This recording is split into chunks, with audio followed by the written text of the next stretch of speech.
दोस्तों मैं आज आपके लिए पटवार का सबसे इम्पोर्टेंट चैप्टर लाया हूं, passage and conclusion. Passage and conclusion की आज हमारी पहली क्लास है बच्चों। और ये पैसेज एंड कंक्लूजन नाम से जो चैप्टर है, रीजनिंग के 3 एग्जाम्पल जो हैं इस चैप्टर से हर बार पटवार में पूछे जाते हैं। और ये मैं आपको बता दूं 10 से 20% बच्चे ही पैसेज को हाथ लगाते हैं।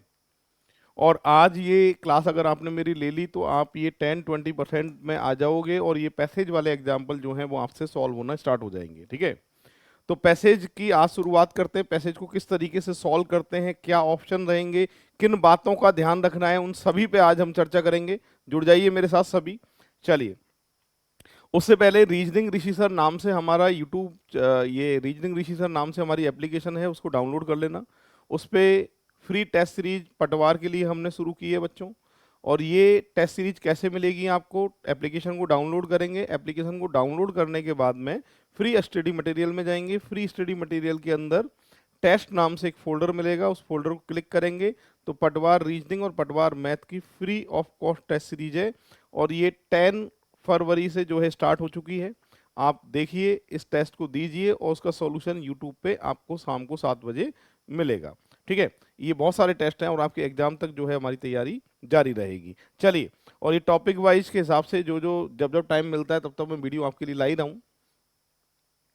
यहाँ पर ये सबसे पहले पैसेज है, फर्स्ट नंबर का पैसेज है। इस पैसेज को एक बार आप अपने हिसाब से एक बार पढ़ लीजिए क्या लिखा है। फिर उसके बाद मैं समझाता हूँ कि पैसेज को कैसे समझते हैं और क्या तरीका रहता है। तो एक बार मोटा मोटी आप अपनी तरीके से एक बार पढ़ लीजिए इस पैसेज में क्या लिखा है, और फिर इस पे चर्चा मैं करूँगा अभी। ठीक है, चलिए फटाफट पढ़ लो एक बार अपने हिसाब से पहले, फिर पैसेज को किस तरीके से पढ़ते हैं, क्या तरीका रहेगा, उस पर मैं चर्चा करूँगा पूरी की पूरी। पर एक बार पैसेज को आप अपने हिसाब से जो है वो एक बार पढ़ लीजिए। ठीक है, तो यहाँ पर ये पैसेज जो है वो दिया हुआ आएगा एग्जाम में।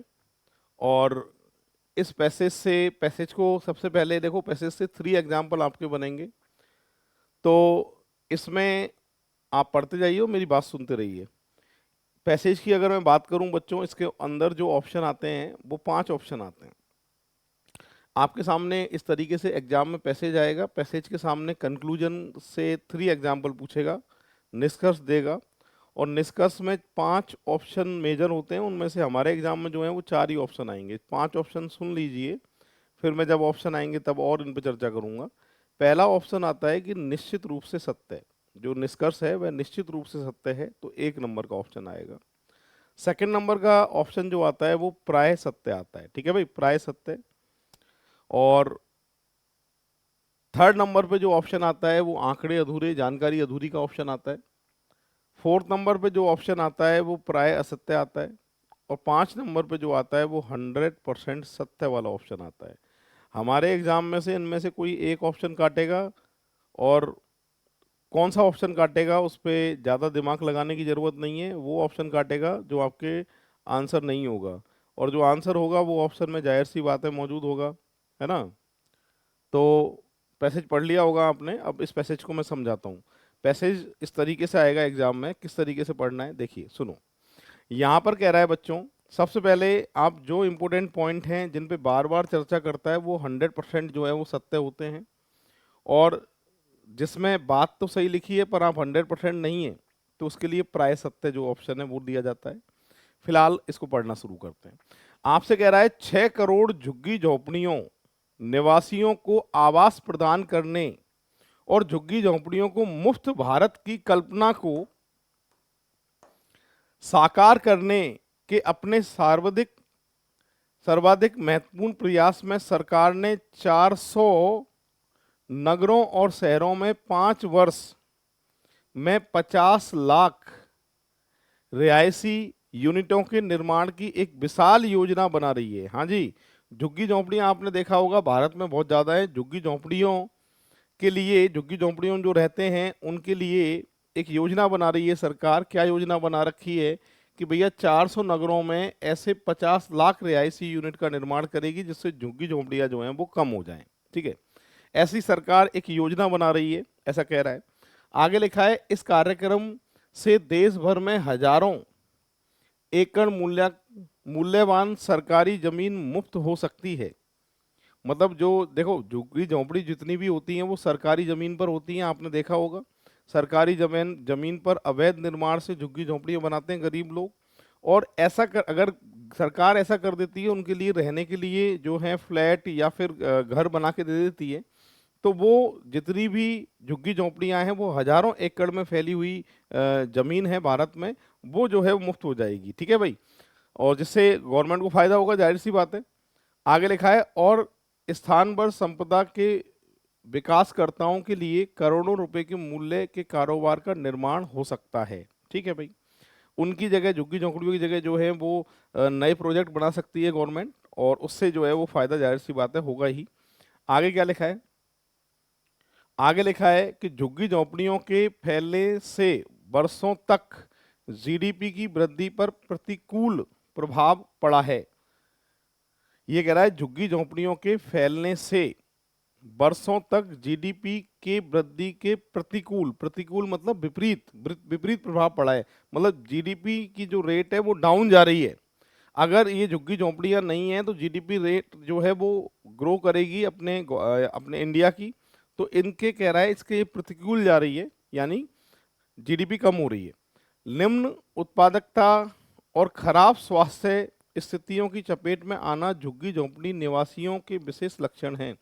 हाँ जी, झुग्गी झोंपड़ियों वाले इस तरीके से रहते हैं कि भाई उनको स्वास्थ्य की जो है वो चपेट में आते हैं। मतलब वहाँ बहुत सारे आपने देखा होगा जहाँ झुग्गी झोंपड़ियों के आसपास काफ़ी सारी गंदगी होती है तो जाहिर सी बात है मच्छर पनपते हैं।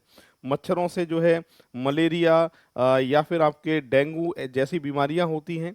और साथ के साथ में ये खराब स्वास्थ्य स्थिति की चपेट में आते हैं झुग्गी झोंपड़ी वाले, ऐसा कह रहा है। आगे लिखा है, सरकार का मानना है कि बेहतर आवास सुविधाओं से सामाजिक मामलों का समाधान होगा, इसकी गुणवर्धक प्रभाव पड़ेगा और आर्थिक प्रोत्साहन मिलेगा। मोटा मोटी ये समझ लो इस पैसेज में क्या कहना चाहता है कि ये कहना चाहता है कि झुग्गी झोंपड़ी जितनी भी हैं भारत में जो हजारों एकड़ में फैली हुई हैं, उन झुग्गी झोंपड़ियां वाले रहवासियों को गवर्नमेंट एक यूनिट बना के देगी, रहने की जगह देगी, जिससे जितनी झुग्गी झोंपड़ियां फैली हुई हैं, सपोज दैट मान लो कि 100 घर हैं झुग्गी झोंपड़ी के, तो एक फ्लैट बना के दे दिया 100 का, पूरा बिल्डिंग बना के दे दी 100-150 की, जिससे वो लोग वहाँ रह सकें। और जिससे हजारों एकड़ की जो ज़मीन है वो खाली हो जाएगी और उससे गवर्नमेंट को और गवर्नमेंट के साथ साथ में कारोबार जो है उससे बढ़ेगा और देश को जो है फायदा होगा, देश की जीडीपी जो रेट है वो बढ़ेगी, ऐसा कहना चाहता है, ठीक है। चलिए, तो अब बच्चों इससे कंक्लूजन क्या क्या है? कंक्लूजन में इस तरह से प्रश्न पूछेगा आपसे। पहला प्रश्न है, फर्स्ट नंबर पर प्रश्न है, इस तरीके से पहला प्रश्न आपसे पूछा जाएगा। और इसके देखो ऑप्शन मैंने कहा था आपको 4 ऑप्शन आएंगे। वैसे ऑप्शन कितने होते हैं बच्चों? 5 होते हैं। कौन कौन से होते हैं? एक तो 100% सत्य है, एक प्राय सत्य है, एक आंकड़े अधूरे हैं, एक प्राय असत्य है और एक 100% सत्य है, ठीक है, असत्य है। 5 ऑप्शन होते हैं। फिलहाल हमारे पास ऑप्शन कौन कौन से? डेफिनेटली ट्रू, निश्चित रूप से सत्य, प्रोबेबली ट्रू, संभवतः सत्य, डेटा इनकम्प्लीट मतलब आंकड़े अधूरे हैं, जानकारी अधूरी है, और डेफिनेटली फॉल्स यानी 100% जो है वो असत्य है। तो 4 ऑप्शन हमारे पास हैं। अब हमसे निष्कर्ष क्या पूछ रहा है इसकी हम शुरुआत करते हैं। पहला प्रश्न पूछा गया है, जो हमने पैसेज पढ़ा है उसी पैसेज को देखते हुए फर्स्ट का आंसर हम देंगे, ठीक है। आपसे कह रहा है कि भारतीय शहरों व नगरों में झुग्गी झोंपड़ियों में स्वास्थ्य व स्वच्छता की स्थिति मानवीय निवास के स्वीकार्य मानकों से बहुत ही निकृष्ट है। मतलब ये कह रहा है कि भारतीय शहरों व नगरों में जो झुग्गी झोंपड़ियां हैं उनमें स्वास्थ्य और स्वच्छता की जो स्थिति है मानवीय निवासियों के स्वीकार्य मानकों से बहुत ही निकृष्ट है। मतलब वहाँ जो है स्वास्थ्य संबंधी या फिर अगर बात करें सुरक्षा संबंधी चुनौतियों का सामना करते हैं ये लोग, और ऐसा पैसेज में लिखा था। आपके सामने पैसेज में देखो ये लिखा था, यहाँ पर लिखा था कि निम्न उत्पादकता और खराब स्वास्थ्य स्थितियों की चपेट में आना झुग्गी झोंपड़ी निवासियों की विशेष लक्षण है। ये कथन में, ये पैसेज में बात लिखी थी। ये जो निष्कर्ष जो आपके सामने दे रखा है ये बिल्कुल उस कथन को देखकर बिल्कुल सही है। तो यहाँ पर एक तो मेरे पास देखो तीसरा और चौथा ऑप्शन तो आ नहीं सकता, क्योंकि जानकारी तो पूरी है, इसके बारे में बात लिखी थी पैसेज के अंदर, और निश्चित रूप से असत्य ये हो नहीं सकता। मेरे पास दो ऑप्शन बचते हैं, एक तो निश्चित रूप से सत्य बचता है, एक संभवतः सत्य बचता है। संभवतः सत्य सत्य कब आता है? जब आता है जब आपकी बात तो सही है पर आप 100% श्योर नहीं है कि ये बात सही है, तब प्राय सत्य आता है। और जब बात लिखी हुई वापस से रिपीट होती है तो वो 100% ट्रू मानी जाएगी। तो यहाँ मैं ये कहना चाहता हूँ कि ए ऑप्शन जो है इसका करेक्ट आंसर होने वाला है। बढ़ते हैं बच्चों आगे। आगे लिखा है कि विकसित देशों के नगर व शहर झुग्गी झोंपड़ियां मुक्त है। क्या विकसित देश जैसे मान लो यूरोपियन देश के बारे में बात कर लो, ये विकसित देशों में आते हैं। तो विकसित देशों में क्या झुग्गी झोंपड़ियां नहीं है? क्या वो झुग्गी झोंपड़ियों से रहित हैं? ऐसा कोई विकसित देशों के बारे में कुछ भी जानकारी आपके पास थी क्या? नहीं सर, जानकारी हमारे पास नहीं थी। जब तुम्हारे पास जानकारी नहीं है तो ना तो तुम उसको सही करोगे ना उसको गलत करोगे, ऐसी स्थिति हमेशा आंसर आएगा सी ऑप्शन। सी में क्या लिखा है कि दिए हुए तथ्य काफी नहीं है, क्योंकि पैसेज में कहीं भी नहीं लिखा था कि विकसित देशों के नगर व शहर झुग्गी झोंपड़ियों से मुक्त है, मतलब वहां झुग्गी झोंपड़ियां नहीं है, भारत में ही झुग्गी झोंपड़ियां हैं। तो ये बात जो है इसके बारे में हमारे पास कोई जानकारी नहीं थी, और जब जानकारी नहीं होती है तो ना तो आप सही करेंगे उसको ना गलत करेंगे, ऐसी स्थिति में आंसर आएगा आपका सी ऑप्शन। ठीक है भाई, ये है। अगला एग्जाम्पल, एक काम करो आप एक बार अपने हिसाब से पढ़ो और चार ऑप्शन में से क्या संभावना हो सकती है आंसर की, एक बार कोशिश तो करो। ठीक है, फिर उसके बाद सॉल्व जो है मैं कराऊंगा। एक बार अपने हिसाब से आप पैसेज आपने पढ़ाई था और उस पैसेज को ध्यान में रखते हुए ये जो बात है चारों ऑप्शन में से क्या ऑप्शन हो सकता है, एक बार इसमें आप विचार कर लीजिएगा, उसके बाद फिर सॉल्व जो है मैं करूंगा। ठीक है, यहां लिखा है बच्चों, बेहतर आवास सुविधाओं सहित रहने वालों की तुलना में झुग्गी झोंपड़ियों निवासियों की प्रति व्यक्ति आय बहुत कम है। मतलब जो बेहतर आवास सुविधाओं सहित रहने वाले लोग, मतलब जो अच्छी जगह पर रहते हैं, जो झुग्गी झोंपड़ियों में नहीं रहते हैं, उनकी जो आय है और झुग्गी झोंपड़ियों में रहने वाले की जो आय है, निवासियों की प्रति व्यक्ति आय बहुत कम है। मतलब झुग्गी झोंपड़ियों की आय जो बेहतर जगह पर रहते हैं, आवासीय सुविधाओं में रहते हैं, उनकी आय से झुग्गी झोंपड़ी वालों की आय जो है वो कम है। बिल्कुल कम है, ये बात सही है। पैसेज में लिखा भी है कि भैया उनके पास में व्यवस्था नहीं है, तभी तो गवर्नमेंट उनको जो है वो नए घर बना कर दे रही है जिससे उनको रहने के लिए जगह मिल जाए। अगर वो पैसे वाले होते तो झुग्गी झोंपड़ियों में क्यों रहते? ठीक है, तो यहाँ पर ये बात जो है बच्चों डेफिनेटली ट्रू है, निश्चित रूप से सत्य है। फिलहाल ए ऑप्शन जो है इसका करेक्ट आंसर माना जाएगा। मुझे पूरी उम्मीद है आप में से कुछ लोगों ने इसका सही भी आंसर दिया होगा, पर कोई बात नहीं है, कुछ लोगों का अगर आंसर गलत आ रहा है तो कोई दिक्कत नहीं है।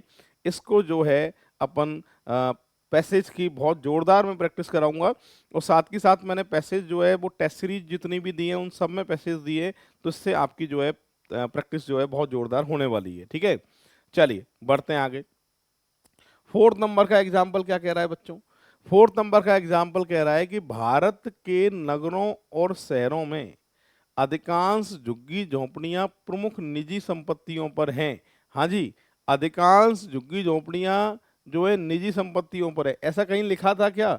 ये जरूर लिखा था कि झुग्गी झोंपड़ियां हजारों एकड़ में फैली गई हैं, पर वो ऐसी जगह पर हैं सारी की सारी झुग्गी झोंपड़ियां जहां पर मतलब अधिकांश झुग्गी झोंपड़ी प्रमुख निजी संपत्तियों पर हैं, ये बात जो है वो क्लियर नहीं है। अब बात आती है कि बात तो झुग्गी झोंपड़ियों के बारे में हो रही है, ठीक है, और इसके बारे में मैं ये कहना चाहता हूं कि दिए हुए तथ्य काफी नहीं है, ये ऑप्शन तो नहीं आ सकता। ठीक है, ये ऑप्शन तो आएगा नहीं, फाइनल है, क्योंकि जानकारी तो इसके अंदर पूरी है ना। अब बात ये आती है कि ये बात सही है या गलत है, तो ये बात 100% सही है, ये ऑप्शन भी नहीं आ सकता। अब मेरे पास बच्चों दो ऑप्शन बचेंगे, प्राय सत्य बात है या निश्चित रूप से असत्य है। प्राय सत्य जब होता है जब सत्य होने की संभावना होती है, ठीक है, तो प्राय सत्य जब होता है जब सत्य होने की संभावना होती है, और निश्चित रूप से असत्य जब कहा जाएगा जब बिल्कुल ही मतलब कथन के बिल्कुल विपरीत बात लिखी हो, पैसेज के बिल्कुल ही विपरीत बात लिखी हो, तो ऐसी स्थिति में आके आप दो ऑप्शन पे जाके रुकोगे। एक तो संभवतः सत्य है ये बात, और एक निश्चित रूप से असत्य है। तो यहां पर देखो निश्चित रूप से असत्य वाली बात तो जो है वो गलत है। क्यों? क्योंकि भारत के नगरों और शहरों में अधिकांश झुग्गी झोंपड़ियां प्रमुख निजी संपत्तियों पर हैं।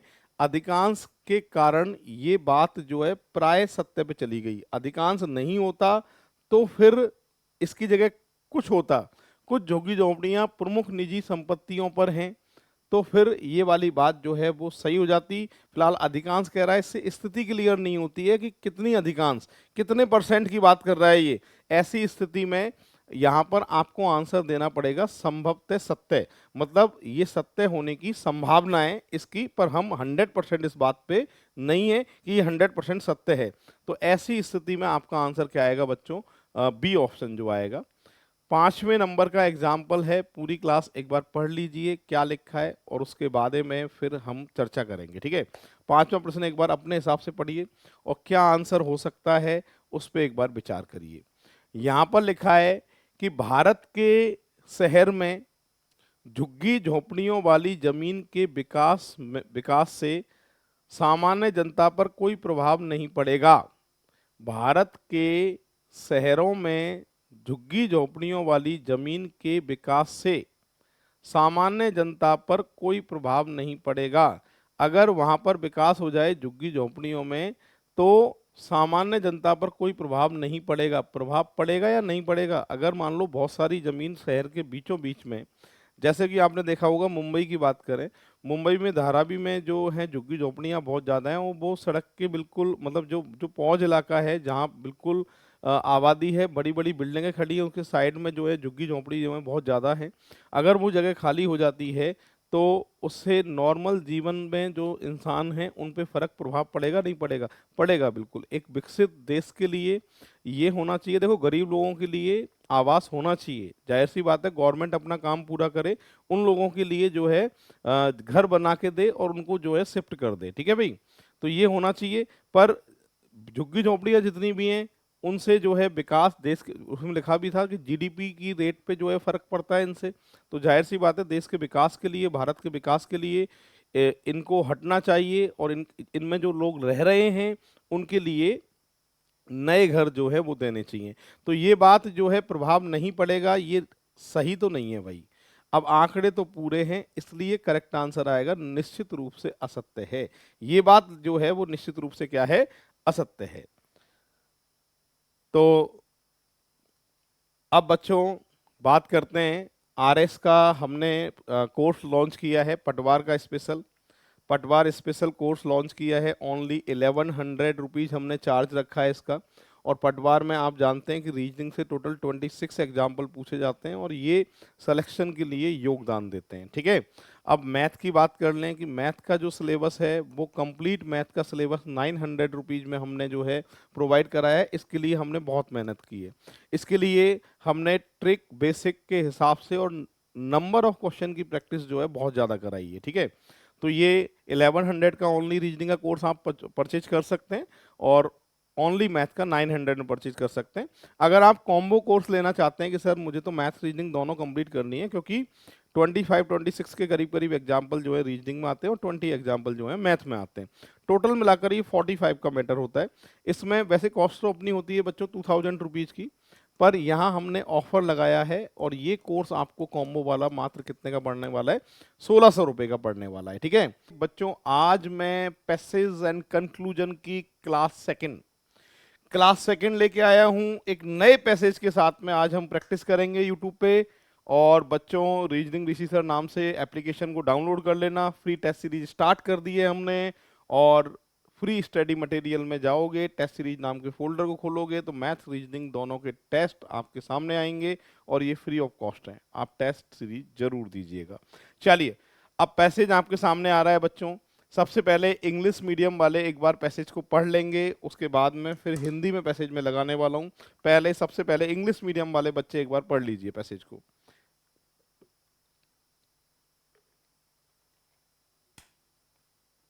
पैसेज एंड कंक्लूजन जो है बहुत इंपॉर्टेंट चैप्टर है पटवार के लिए। मैंने कहा था कि पटवार में इसके जो एग्जाम्पल आते हैं बच्चों, वो कितने एग्जाम्पल आते हैं? 3 एग्जाम्पल जो है पटवार में पूछे जाते हैं। आपकी बहुत जोरदार प्रैक्टिस जो है वो हम कराने वाले हैं इनके लिए। तो फटाफट से आप एक बार इंग्लिश मीडियम वाले बच्चे पढ़ लीजिए क्या लिखा है और उसके बाद में फिर सॉल्व मैं करूंगा, ठीक है। पढ़ लिया सभी ने? तो पैसेज में थोड़ा सा, पैसेज को क्या है, थोड़ा सा ध्यान देना पड़ता है। पैसेज में आपको क्या है कि पैसेज को किस टॉपिक के बारे में बात कर रहा है उस पर थोड़ी चर्चा करनी पड़ती है। और जहां भी आपके लैंग्वेज समझ में नहीं आ रही है पैसेज की, मेरी बात सुन लो, मैं जो समझाना चाहता हूँ, जहां भी आपकी पैसेज की लैंग्वेज जिस जगह आपको समझ में नहीं आ रही है, 99% उससे एग्जाम्पल ही नहीं पूछता है। पैसेज को इस तरीके से कठिन बनाया जाता है कि 70% पढ़ के ही छोड़ दें कि हमारी बस की तो बात नहीं है। डरना नहीं है पैसेज से, ठीक है? कोशिश पूरी रहेगी और सही जाएगा आंसर, ठीक है? तो जहां लैंग्वेज आपको थोड़ी सी कठिन दिखेगी, डरना मत उस जगह, ठीक है? हिंदी मीडियम वाले पढ़ो एक बार, और मैं समझा भी देता हूं आपको क्या कह रहा है। देखो, यहां पर लिखा है कि मैंने पहली बार द विजर्ड ऑफ ओज देखी तो कहानी में मुझे सम्मोहित किया। कब भैया? जब पहली बार देखी थी तो कहानी ने सम्मोहित कर दिया था। अच्छा, दूसरी बार जब मैंने द विजर्ड ऑफ ओज देखी तो स्पेशल इफेक्ट ने मुझे विस्मित किया। ठीक है साहब। तीसरी बार फिर देखी तो तीसरी बार देखने पर क्या हुआ कि मुझे फोटोग्राफी ने चकित कर दिया। ठीक है, क्या आपने कोई फिल्म 2 या 3 बार देखी है? तो ये भैया फिल्म की बात कर रहा है, इस नाम से कोई फिल्म थी, पहली बार जब फिल्म को देखा तो पहली बार देखते ही सम्मोहित कर दिया फिल्म ने। दूसरी बार देखा तो स्पेशल इफेक्ट पे जो है वो उसकी नजर गई। तीसरी बार जब देखा तो फिर फोटोग्राफी ने चकित कर दिया। ठीक है भाई, तो कुछ समझ में आ रहा है तुम्हारे? 3 बार मूवी देखी है इसने और तीनों बार कुछ अलग अलग जो है इसकी नजरों में बातें आई हैं।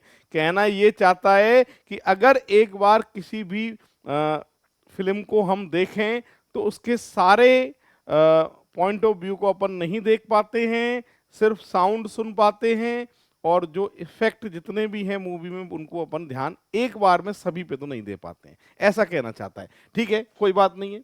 आपने लिखा है, आपसे कह रहा है कि आपको ध्यान सब टाइटल की तरफ जाता है और आप ध्वनि सुनते हैं। सब टाइटल की तरफ सब लोग देखते हैं और ध्वनि सुनते हैं, मैं बता रहा था आपको। जो पहली बार पूरी तरह छूट गई थी। अच्छा साहब, अब आगे क्या लिखा है? फोन पर ऐसा ही होता है। अच्छा, ये काम फोन पर भी होता है, जब फोन आता है, किसी का कॉल आता है, तब भी ऐसा ही होता है। क्या होता है सुनिए। क्योंकि आपकी कारोबारी बातचीत फिल्मों में ज्यादा परिणामदायक होती है, इसलिए उसे आपको 2, हो सके तो 3 बार सुनना चाहिए। प्राय जब तक हम फोन पर हुई अपनी बातचीत को दोबारा सुन नहीं लेते, हमें साफ साफ पता नहीं चलता है, पता नहीं कर पाते हैं कि फोन पर वास्तव में क्या हुआ था।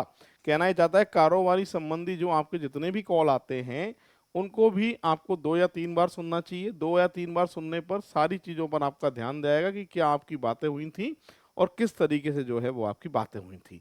ठीक है, आपको टोटो के कॉलर के रंग के शेडिंग ज्यादा महत्वपूर्ण लगेंगी और जितनी आपकी कल्पना होगी उससे ज्यादा स्क्रेर को दिखेंगे जिनके दिमाग नहीं है। भाई देखो, ये खतरनाक लैंग्वेज, यहां से लेके यहां तक। मैं यहाँ, अब देखो इस लाइन को जिसने पढ़ लिया वो बच्चे बेटा परेशान ही रहेंगे। पहली बात तो टोटो की पूछोगे क्या है टोटो, तो देखो परेशान करने के लिए बीच में ना 2-3 लाइन पैसेज में ऐसी डाल देता है जिससे 50% भीड़ कट जाएगी। मैं समझा रहा हूं कि 99% इस टिपिकल लैंग्वेज से कोई भी एग्जाम्पल कभी भी नहीं पूछेगा आपसे। पूछेगा वही जो लैंग्वेज नॉर्मल है, सरल है और जिससे आप आंसर दे सकते हैं। खास तौर से पटवार का एग्जाम, तो इस एग्जाम में तो बच्चों बहुत ही आसान पजल पूछी गई हैं। आप पुराना पेपर देख लेना। ये जो पजल लाया हूं मैं 2025 के हिसाब से लाया हूं, 2025 के हिसाब से, क्योंकि तब जो पेपर दिया था वो 2021 थी और अब जो पेपर दे रहे हो वो कौन सा है भैया कि साहब 2025। इतने साल का अंतर हुआ है तो जाहिर सी बात है पैसेज का डिजाइन भी तो चेंज करेगा। इसलिए मैं उसी लेवल की तैयारी आपकी करवा रहा हूं। जबकि आप चाहें तो पुराने पटवार के पेपर में अगर पैसेज देखेंगे तो यूं पैसेज देख रहे हो और आंसर आ रहे हैं। बहुत आसान पैसेज से। ठीक है, अब उनसे थोड़े अच्छे आएंगे जो मैं समझा रहा हूँ, इस तरीके के पैसेज। आगे लिखा है, आप अपनी महत्वपूर्ण कारोबारी बातचीत को दोबारा कैसे सुनते हैं? सीधे सीधे कानून और नैतिक रूप से उन्हें टेप रिकॉर्ड करें। मैं अपनी कारोबारी बातचीत को उनकी बारीकियों के लिए रिकॉर्ड और विश्लेषण करने की तकनीक को इंस्टेंट रिप्ले करता हूँ। ये कह रहा है भैया, कारोबारी जो बातचीत होती है हमारी, मैं उसको बार बार सुनता हूँ। ये कोई व्यक्ति की सोच है, कोई व्यक्ति बता रहा है इसके बारे में। तो मोटा मोटी इस पूरे पैसेज में मुझे दो बात समझ में आई है। पहली तो भैया ये मूवी दिखवा रहा है, और इस मूवी को 3 बार देखा है, अलग अलग इफेक्ट पे, हर बार इसको कुछ ना कुछ जो है वो सीखने को मिला।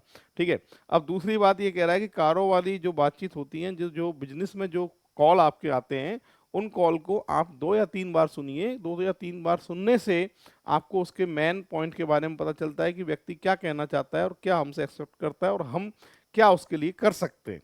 ठीक है, इस तरह से कुछ कह रहा है। तो ठीक है, अब इस पे पैसेज किस तरीके से आएगा? 6 नंबर का एग्जाम्पल है, पूरी क्लास एक बार पढ़ लीजिए क्या लिखा है। यहां पर लिखा है, फिल्म द विजर्ड ऑफ ओज कारोबारी बातचीत को बेहतर बनाने में मदद करेगी। फिल्म वाला पॉइंट अलग था पैसेज में, और भैया ये कारोबारी कॉल वाला जो कॉल था वो अलग था। इनको एक दूसरे से ये दोनों कोई भी बात रिलेटेड नहीं है। और भैया कोई कारोबार में ये मूवी देखना क्या मदद करेगा? कुछ मदद कर सकता है क्या? नहीं कर सकता। तो ये बात निश्चित रूप से सत्य है, गलत। संभवतः सत्य, गलत। आंकड़े अधूरे, गलत। अब बात आती है संभवतः असत्य या निश्चित रूप से असत्य।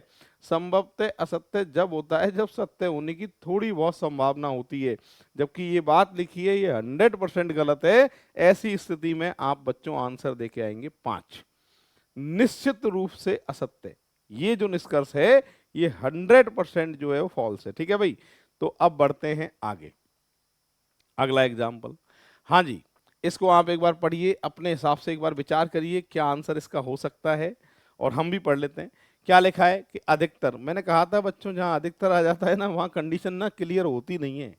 जहां भी अधिकतर आ जाता है वहां स्थिति क्लियर नहीं होती है। तो यूं कह रहा है, अधिकतर लोग अगर किसी फिल्म को एक से अधिक बार देखेंगे, बहुत से लोग एक फिल्म को एक से अधिक बार देखेंगे, तो स्पेशल इफेक्ट, फोटोग्राफी, कहानी, संगीत आदि जैसी विभिन्न पहलू उन्हें अलग अलग क्रम में बेहतर ढंग से प्रभावित करेंगे। क्या ये सभी फिल्मों की बात है या कुछ फिल्मों की बात है? अगर सभी फिल्मों को, अगर आप देखो, कुछ फिल्में ऐसी होती हैं जो बहुत अच्छे ढंग से बनाई जाती हैं, जिसमें सारी चीज़ों का ध्यान रखा जाता है, पर हर किसी फिल्म को तुम बार बार नहीं देख सकते हो। ये जो फिल्म की बात करी थी, द विजर्ड ऑफ ओज वाली जो मूवी थी, ये स्पेशल मूवी होगी, उसको 2 या 3 बार देख लिया होगा। उस 2-3 बार देखने पे अलग अलग जो है इफेक्ट इनको मिले होंगे, पर ऐसा हर मूवी के साथ किया जाए, ये बात भैया जो है वो सही नहीं है। पहली बात तो आंकड़े अधूरे इसका आंसर नहीं हो सकता। क्यों नहीं हो सकता? क्योंकि जानकारी तो पूरी है। ठीक है, दूसरी, निश्चित रूप से ये बात सत्य नहीं हो सकती, और संभवतः भी सत्य नहीं हो सकती, क्योंकि एक ही फिल्म को बार बार देखने की बात कर रहा है। जबकि कोई निश्चित कोई मूवी होती, कोई, या जिस मूवी के बारे में बात कर रहा है उसी के बारे में बात होती, तो भी मैं इसको सही कर देता। पर अब स्थिति क्लियर नहीं है। अब मेरे पास बच्चों 2 ऑप्शन बचेंगे। क्या ये निश्चित रूप से असत्य है? निश्चित रूप से गलत भी नहीं कह सकते, क्योंकि इन एक से अधिक बार मूवी को देखने में बहुत सारी मूवी की बात हो रही है, तो उनमें से वो मूवी भी होंगी जिनको 2 या 3 बार देखा गया होगा। इसलिए 100% गलत भी नहीं है। ऐसी स्थिति में आपका आंसर आएगा संभवतः असत्य है। तो संभवतः असत्य ये निष्कर्ष होगा, सही आंसर आएगा 4 ऑप्शन। चलो, अब 8 नंबर का एग्जाम्पल है, इसको एक बार आप सभी ट्राई करो अपने हिसाब से। देखो, जब तक आंसर नहीं दोगे, जब तक कोशिश नहीं करोगे, कोई नहीं सीख पाएगा पैसेज। पैसेज वही व्यक्ति सीखता है जो सीखने की चाह रखता है। अगर आप सीखने की चाह आपके अंदर है, तो प्रश्न को पढ़ो, और पढ़ के जो पैसेज पढ़ा था एक बार कोशिश तो करो। अरे हो सकता है पहले, दूसरे, तीसरे, 5वें का उत्तर गलत जाएगा, कोई दिक्कत नहीं है, शुरुआत में ऐसा ही सबके साथ होता है। पहली बात तो पैसेज करने वाले सिर्फ 20% बच्चे हैं जो पैसेज को सॉल्व करके आते हैं। 80% जो है ना हाथ जोड़ते हैं, और 80% मास्टर भी ऐसे हैं जो पैसेज को हाथ जोड़ते हैं। हर कोई सॉल्व नहीं कर सकता पैसेज, पैसेज सॉल्व करना सिखा रहा हूँ, प्रैक्टिस करा रहा हूँ, सारे वीडियो लेके आऊंगा मैं आपके लिए। और टेस्ट सीरीज में भी मैंने बहुत सारे पैसेज के एग्जाम्पल दिए हैं जिससे आपकी तैयारी जो है वो जोरदार हो सके। और इन्हीं जैसा एक पैसेज आपको एग्जाम में, पटवारी के एग्जाम में आपको देखने को मिलेगा और सीधे 3 प्रश्न होंगे आपके सही। ठीक है, तो चलो क्या लिखा है सुनो। यह सलाह, कौन सी सलाह? जो बात लिखी थी उसकी बात कर रहा है ना? कौन सी सलाह? वो कॉल टेप को जो बार बार सुनने वाली बात और एक जो मूवी वाली बात। यह सलाह कारोबारी बातचीत, कारोबारी बातचीत के बारे में तो बात थी पैसेज के अंदर, कारोबारी बातचीत को समझने के लिए दी गई है। हाँ, ये बात सही है। बार बार कॉल को सुनने वाली बात कारोबारी बातचीत के लिए तो कही गई थी, ये बात पैसेज में थी, तो ये बात बच्चों निश्चित रूप से क्या है? सत्य है। तो और कोई ऑप्शन जो है वो आपका नहीं आएगा। अगर पैसेज से रिलेटेड बात पैसेज में लिखी हो और वही आ जाए तो ऐसे पैसेज हमेशा 100% क्या होंगे? सत्य होंगे। उनमें डेटा चेंज कर दे, जिसके बारे में जानकारी ना हो, तो आंकड़े अधूरे हैं। और टॉपिक वही है और तुम्हें पता ना हो तो प्राय सत्य होगा। ठीक है, और टॉपिक गलत है, थोड़ी बहुत सत्य होने की संभावना है, तो प्राय असत्य होगा। और जो बिल्कुल विपरीत है कि भैया पैसेज में तो पॉजिटिव बात लिखी थी, उसकी नेगेटिव आ जाए, तो ऐसी स्थिति में दोनों पैसेज जो है वो क्या नाम है, निष्कर्ष जो है वो असत्य माना जाएगा। ठीक है, चलो अगला एग्जाम्पल आपके लिए दे रहा हूं, ट्राई करना। ये आपके लिए एग्जाम्पल है और मैं देखना चाहता हूं कितने लोग सही आंसर आप में से देंगे। पढ़ लो एक बार सभी, कोशिश करेंगे तभी आप सीख पाएंगे। ठीक है, कोशिश करिएगा और वीडियो को लाइक और शेयर जरूर कर देना जितने भी ग्रुप आपने बना रखे हैं। यहां पर लिखा है यह सलाह सेल्स टीम को दी, सेल्स है ये, यह सलाह सेल्स टीम को दी जा रही है, यह सलाह सेल्स टीम को दी जा रही है।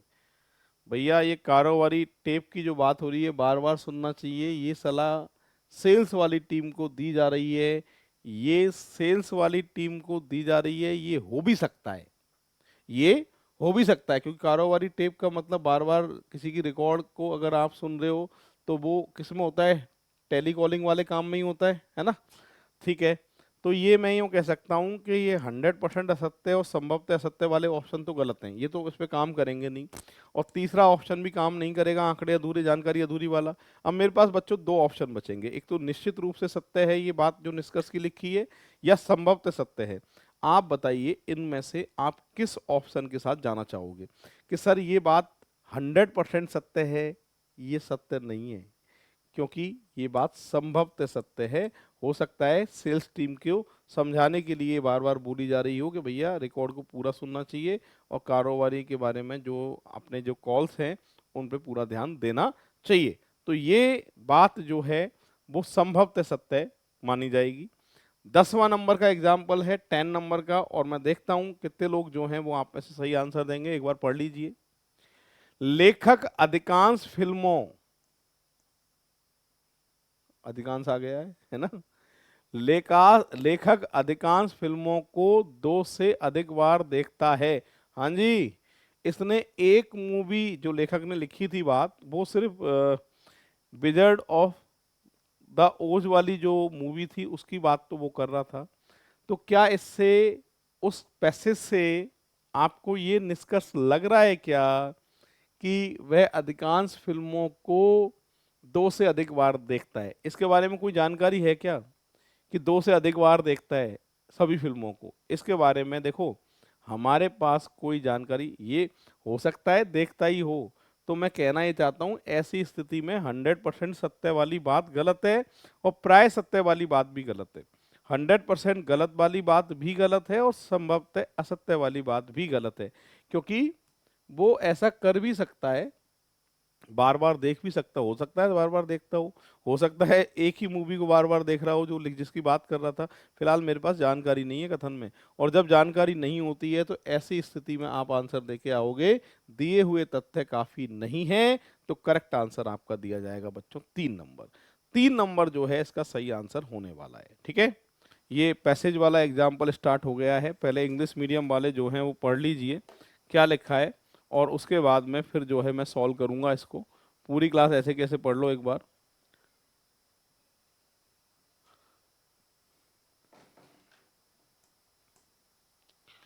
परिच्छेद में कह रहा है कि जब शिक्षा की बात हो तो निजीकरण कोई रामबाण दवा नहीं है। शिक्षा की बात हो रही है। जब शिक्षा की बात हो तो निजीकरण कोई रामबाण नहीं है, ना ही तीसरे चरण में महंगे हस्तक्षेप के गुणवत्तापूर्ण प्रतिभाओं का निर्माण हो सकता है। ठीक है। गुणवत्तापूर्ण शिक्षा का मूल आधार प्राथमिक शिक्षा है। प्राथमिक शिक्षा है। और उन्हें बेहतर बयान सिर्फ निधि प्रदान करने का सवाल नहीं है। बजट में आवंटन और प्रशिक्षण बढ़ाकर सरकार ने स्थिति को सुधारने की कुछ उपाय किए हैं। हाँ जी, स्थिति को सुधारने के कुछ उपाय किए हैं ऐसा लिख रहा है। ठीक है, सुधारने के प्रयास किए, लेकिन हमें शिक्षा के सार्वजनिक व्यय की प्रभावोत्पादकता को बढ़ाने के लिए उत्कृष्ट कार्य कम ही किया है। ठीक है, क्योंकि यह एक राजनीतिक और प्रशासनिक कार्य है। ग्रामीण स्कूल में जो शिक्षा पढ़ाने के लिए नहीं आते हैं, शिक्षा पढ़ाने के लिए नहीं आते हैं, एक अनुमान के अनुसार अनुपस्थित लगभग 30% हैं। और जिन शिक्षकों को पढ़ाने की योग्यता और प्रेरणा नहीं है, लेकिन जो चुनौतियों के साथ सेवा में बने हुए हैं, वे भारत में सामाजिक राजनीतिक यथार्थ के भाग हैं। कुल मिला के मोटा मोटी शिक्षा के बारे में ये पूरा पैसेज है। और गांव में शिक्षा कैसी चल रही है, कितने % टीचर एब्सेंट रहते हैं, उनके बारे में बात दी हुई है। साथ ही साथ में शिक्षा के ऊपर ही पूरा पैसेज है। अब इससे रिलेटेड क्या एग्जाम्पल पूछे हैं उनके आंसर हम देंगे। यहाँ पर पहला प्रश्न क्या है कि भारत सरकार ने शिक्षा की गुणवत्ता को सुधारने के लिए पर्याप्त काम नहीं किया है। पर्याप्त काम नहीं किया है गुणवत्ता सुधारने के लिए। अब देखो इसमें क्या लिखा है कि जब शिक्षा की बात हो तो निजीकरण का कोई रामबाण दवा नहीं है, ना ही तीसरे चरण में महंगे हस्तक्षेप की गुणवत्ता प्रतिभाओं को निर्माण हो सकता है। गुणवत्तापूर्ण शिक्षा का मूल आधार प्राथमिक शिक्षा है। उन्हें बेहतर बनाना सिर्फ निधि प्रदान करने के सवाल नहीं है। बजट आवंटन प्रतिशत बढ़ाकर सरकार ने स्थिति को सुधारने के लिए कुछ उपाय किए हैं। कुछ उपाय किए हैं, ये बात लिखी है। ठीक है, अब प्रश्न में क्या कह रहा है,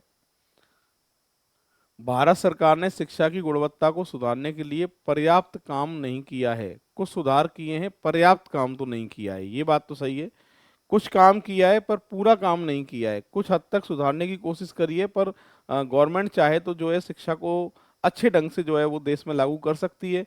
तो ये बात जो है 100% सही है। पहला, भारत सरकार ने शिक्षा की गुणवत्ता को सुधारने के लिए पर्याप्त काम नहीं किया है। पर्याप्त काम नहीं किया, जितना करना चाहिए था उतना काम नहीं किया है। तो ये बात निश्चित रूप से क्या है बच्चों, सत्य है। तो फर्स्ट का आंसर 21 का आएगा, फर्स्ट वाला। अब बढ़ते हैं सेकंड। सेकंड में क्या लिखा है कि बजट में प्राथमिक शिक्षा के लिए और निधि आवंटित करने के लिए शिक्षा की गुणवत्ता में काफी सुधार आएगा। अब बजट में प्राथमिक शिक्षा के लिए और निधि आवंटित करने के लिए शिक्षा गुणवत्ता में काफी सुधार आएगा, ये वाली बात जो है पैसेज के हिसाब से अगर मैं देखूं तो प्राथमिक शिक्षा के बारे में लिखा था कि ग्रामीण स्कूल में जो शिक्षक पढ़ाने के लिए नहीं आते हैं, अनुमान के अनुसार 30% है। जिन शिक्षकों को पढ़ाने की योग्यता प्रेरणा लेकिन चुनौतियों का सेवा में सामना। ठीक है, और प्राथमिक शिक्षा की अगर बात करें, इसमें प्राथमिक शिक्षा की बात अपने सामने लिखी थी, ये रहा, यहाँ से लिखा है। तो क्या लिखा है, ना ही तीसरे चरण में महंगे हस्तक्षेप से गुणवत्ता की प्रतिभाओं का निर्माण हो सका है। गुणवत्तापूर्ण शिक्षा का मूल आधार प्राथमिक शिक्षा है। अब यहाँ पर काम तो नहीं हो पाया है, यानी पहला जो क्वेश्चन था वो तो सही था अपना, पर इस बार जो पूछा गया है वो कह रहा है बजट में प्राथमिक शिक्षा के लिए और निधि आवंटित करने के लिए शिक्षा की गुणवत्ता में काफी सुधार आएगा। यस, सुधार आएगा। अब ये 100% नहीं है कि 100% सुधार आएगा, हाँ, पर स्थितियां जो है वो सुधरेंगी, ये तो फाइनल है। अब जब तुम्हें 100% पता नहीं हो तो एक तो ये बात सही है जो लिखी है, अब सही गलत तो नहीं है, और गलत नहीं है तो ये वाला ऑप्शन तो आएगा नहीं, और डाटा भी जो है पूरे हमारे पास बच्चों, दो ऑप्शन पे जाके आप रुकोगे। यहाँ पर एक ऑप्शन पे जाके रुकोगे कि भाई जो ये 100% सही है, और एक पे जाके रुकोगे संभवतः सत्य है। फिलहाल जो परिच्छेद अपने सामने है उसको देखते हुए, पैसेज को देखते हुए, ये जो कंक्लूजन है वो निश्चित रूप से सत्य तो नहीं माना जाएगा, पर संभवतः सत्य ये बात जो है वो होगी। ठीक है, सुधार तो मिलेगा। अब इससे सक्सेस मिलेगी नहीं मिलेगी वो 100% नहीं कह सकते, पर हाँ मिलेगी। संभवतः सत्य, 100% सत्य तो ये बात नहीं है। तो फिलहाल आंसर आएगा सेकंड। बढ़ते हैं 23 की तरफ। 23 को पूरी क्लास पढ़ लो एक बार, क्या लिखा है, क्या कह रहा है। भारत में निजी रूप से चलाए जाने वाले सभी शिक्षा संस्थानों में शिक्षा की गुणवत्ता सुनिश्चित की जाती है। कहीं भी ऐसे निजी संस्थान की बात हो रही है कि इसके अंदर निजी संस्थान की और शिक्षा की गुणवत्ता सुनिश्चित की जाती है, इसमें ऐसा कहीं लिखा है कि पैसेज में ये वाली लाइन जो है वो निजी शिक्षण संस्थान की बात हो रही है। तो यहाँ पर लिखा है बजट में आवंटित सरकार ने बढ़ाकर, ये बात ठीक है, क्योंकि राजनीतिक प्रशासनिक अनुमान अनुपस्थिति 30% है। जिन शिक्षकों को पढ़ाने की योग्यता, प्रेरणा लेकिन चुनौती के साथ सेवा भारत में राजनीतिक यथार्थ है। अब इसमें बात करें कि जब शिक्षा की बात हो तो निजीकरण कोई रामबाण दवा नहीं है। ओके, निजीकरण की बात आ गई। ठीक है, तो इसमें ये जो बात दे रखी है, दोबारा देख लेते हैं फिर से इसको, इस पैसेज को क्या कहना चाहता है। यहाँ पर कह रहा है भारत में निजी रूप से चलाए जाने वाले सभी शिक्षा संस्थानों में शिक्षा की गुणवत्ता सुनिश्चित की जाती है। ये बात जो है वो 100% सही तो नहीं है और संभवतः सत्य भी नहीं है, क्योंकि ये बात गलत है। कहीं भी शिक्षा संस्थान में शिक्षा की गुणवत्ता सुनिश्चित नहीं की जाती है। तो अब डाटा अपर्याप्त है, ये तो मैं उत्तर दूंगा नहीं। अब संभवतः असत्य या निश्चित रूप से असत्य, इन दोनों पे आके रुकेंगे। 100% ये बात गलत भी नहीं है, क्योंकि सही हो सकती है, पर ज्यादातर गलत होने की संभावना है। ऐसी सूरत में आप आंसर देके आओगे 4। फिलहाल 4 नंबर का ऑप्शन जो है इसका सही आंसर होगा। क्या पैसेज पूछा गया था एक बार देख लीजिए, फिर इस पे चर्चा करूंगा मैं। ठीक है, फिर इस पैसेज को पढ़ेंगे, समझेंगे, और फिर इससे रिलेटेड जो एग्जाम्पल पूछे गए थे उन पे भी हम चर्चा करेंगे। फटाफट से एक बार पढ़ लीजिए और फिर हम इसके बारे में चर्चा करने वाले हैं। ठीक है, हाँ जी, क्या कह रहा है देखो। कोयला और बिजली भारत में ऊर्जा क्षेत्र में प्रधान आधार हैं। कौन कौन? एक तो कोयला और एक बिजली। ठीक है, कोयला देश की ऊर्जा आपूर्ति की रीढ़ है, कोयला। ठीक है, और ऊर्जा मांग को पूरा करने के लिए इसमें महत्वपूर्ण भूमिका निभाने रहने की संभावना है। वह देश की 50% से अधिक व्यापारिक ऊर्जा आवश्यकताओं को पूरा करता है। अन्य जीवाश्म ईंधनों की तुलना में कोयला के अपेक्षाकृत विशाल भंडार के सूचित आंकड़ों के बावजूद देश में समय समय पर कमी का सामना करना पड़ता है। बहुत भंडार है कोयला के, फिर भी देश में जो है इनकी कमी का सामना करना पड़ता है, ऐसे कह रहा है। विभिन्न अध्ययन समूहों द्वारा कोयले की पूर्वानुमान घरेलू कोयले की मांग और आपूर्ति को बढ़ाता हुआ अंतर दिखाते हैं। इसका परिणाम होगा कि अधिक आयात। इसके अलावा देश में भंडारों को प्राय बढ़ाकर बताया जाता है, क्योंकि मूल्यांकन प्रक्रिया में कोयला खनन और खोज की गुणवत्ता, तकनीकी संभाव्यता और आर्थिक व्यवहार्यता पर विचार नहीं किया जा सकता। ठीक है, मोटा मोटी कोयला और ऊर्जा के बारे में बात हो रही है। किस तरह के एग्जाम्पल पूछे थे? ये निष्कर्ष है कि भारत की कोयला खाने और खनन गतिविधियां वाणिज्य रूप से व्यवहार्य है। तो ये वाली बात तो गतिविधियां वाणिज्य रूप से व्यवहार्य हैं, बिल्कुल। इसमें तो क्या है कि भाई 50% से अधिक व्यापारिक ऊर्जा आवश्यकताओं को पूरा करता है, लिखा है। और यहाँ वाणिज्य वाली जो बात है, इसमें मतलब वाणिज्य मतलब एक तरह से ये कह सकते हो कि इनसे प्रॉफिट होता है कि नहीं होता है। तो भाई कोयला से प्रॉफिट होता है देश में। तो यहाँ पर जो बात लिखी हुई है कि भारत की कोयला खाने और खनन गतिविधियां वाणिज्य रूप से व्यवहार्य हैं, बिल्कुल निश्चित रूप से ये बात सही है। इनसे भारत को जो है वो फायदा होता है।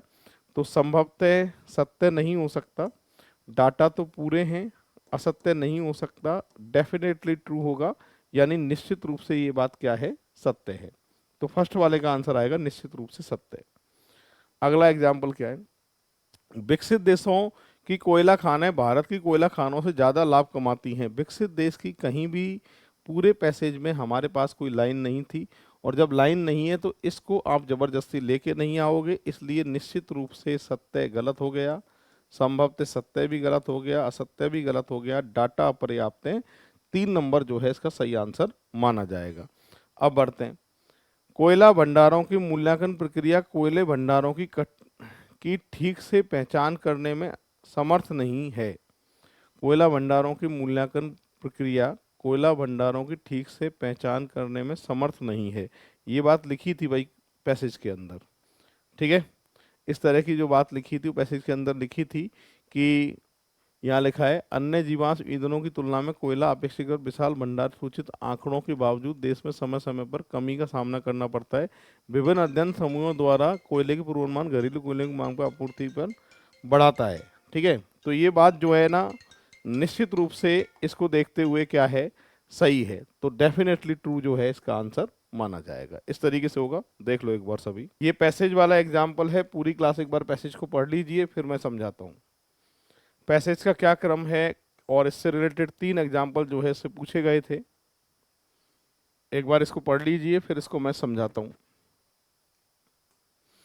यहां पर लिखा है कि उच्च शिक्षा के निजीकरण को लेकर भारत में काफी बहस चल रही है। उच्च शिक्षा के निजीकरण की बात हो रही है, इसको लेकर काफी बहस चल रही है। इस बहस में सामान्यतः एक पूर्व धारणा निहित होती है कि निजीकरण का अर्थ व्यापारीकरण है, अर्थात जिसे निजी निवेश में लाभ की संभावना के कारण आता है। उच्च शिक्षा के क्षेत्र में निजीकरण और व्यापारीकरण में काफी फर्क है। निजीकरण का संबंध इस बात से है कि शिक्षा संस्थान को नियंत्रित कौन करता है और संस्थान के प्रबंधन में सरकार की भूमिका क्या है, जबकि व्यापारीकरण लाभ कमाना है।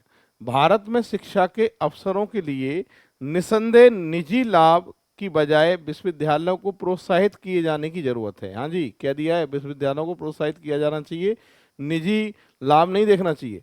मांग को पूरा करने के लिए सरकार पर्याप्त सार्वजनिक विश्वविद्यालय नहीं बना सकती है, अतः निजी विश्वविद्यालयों को हेतु दिशा निर्देश स्पष्ट, सरल और पारदर्शी होने चाहिए ताकि सुनिश्चित हो सके कि वे सच में लाभ के लिए नहीं है।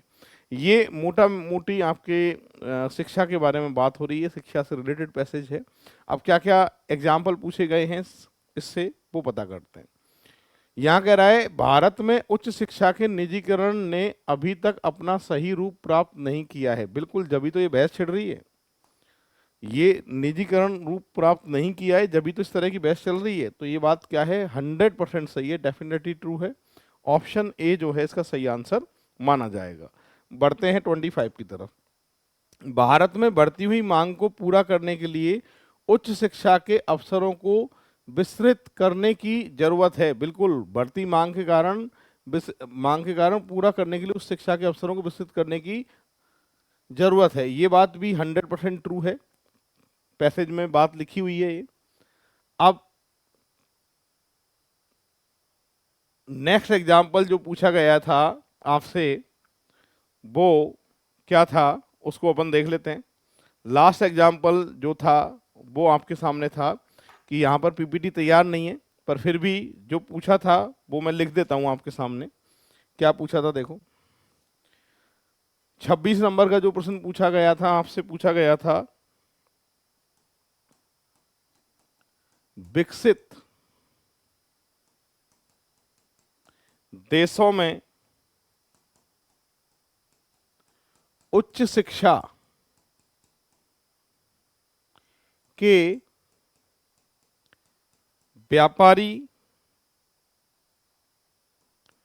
व्यापारीकरण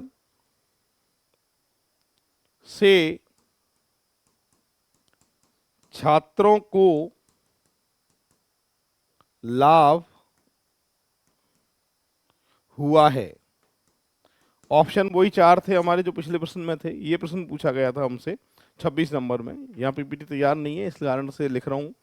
विकसित देशों में उच्च शिक्षा के व्यापारीकरण से छात्रों का लाभ हुआ है। अब बच्चों एक बात बताओ, ये जो हमने पैसेज पढ़ा था इसमें कोई विकसित देश की बात थी क्या? नहीं सर, विकसित देश की बात ही नहीं है। और क्या उनको लाभ हुआ है इसके बारे में कोई जानकारी है कि सर कोई जानकारी नहीं है। और जब जानकारी पूरी नहीं होती है पैसेज से बाहर से कोई प्रश्न पूछता है तो ऐसे प्रश्न का आंसर हमेशा आता है बेटा, इसमें डाटा अपर्याप्त है। क्या आएगा? डाटा अपर्याप्त है। तो इसका 3 नंबर का उत्तर सही है, डाटा अपर्याप्त है। पूरी क्लास एक बार पैसेज को पढ़ लो, फिर इससे रिलेटेड जो भी एग्जाम्पल हैं उनको अपन सॉल्व करेंगे। 22 से और 24 नंबर का एग्जाम्पल है। क्या क्रम बनना है वो एक बार देख लेंगे पैसेज का। यहाँ पर लिखा है नवीनतम आंकड़े यह दर्शाते हैं कि कुल मिलाकर बिजली के हालात बदतर ही हुए हैं। बिजली के हालात की बात है, बिजली के हालात जो है वो खराब हुए हैं, बदतर हुए हैं।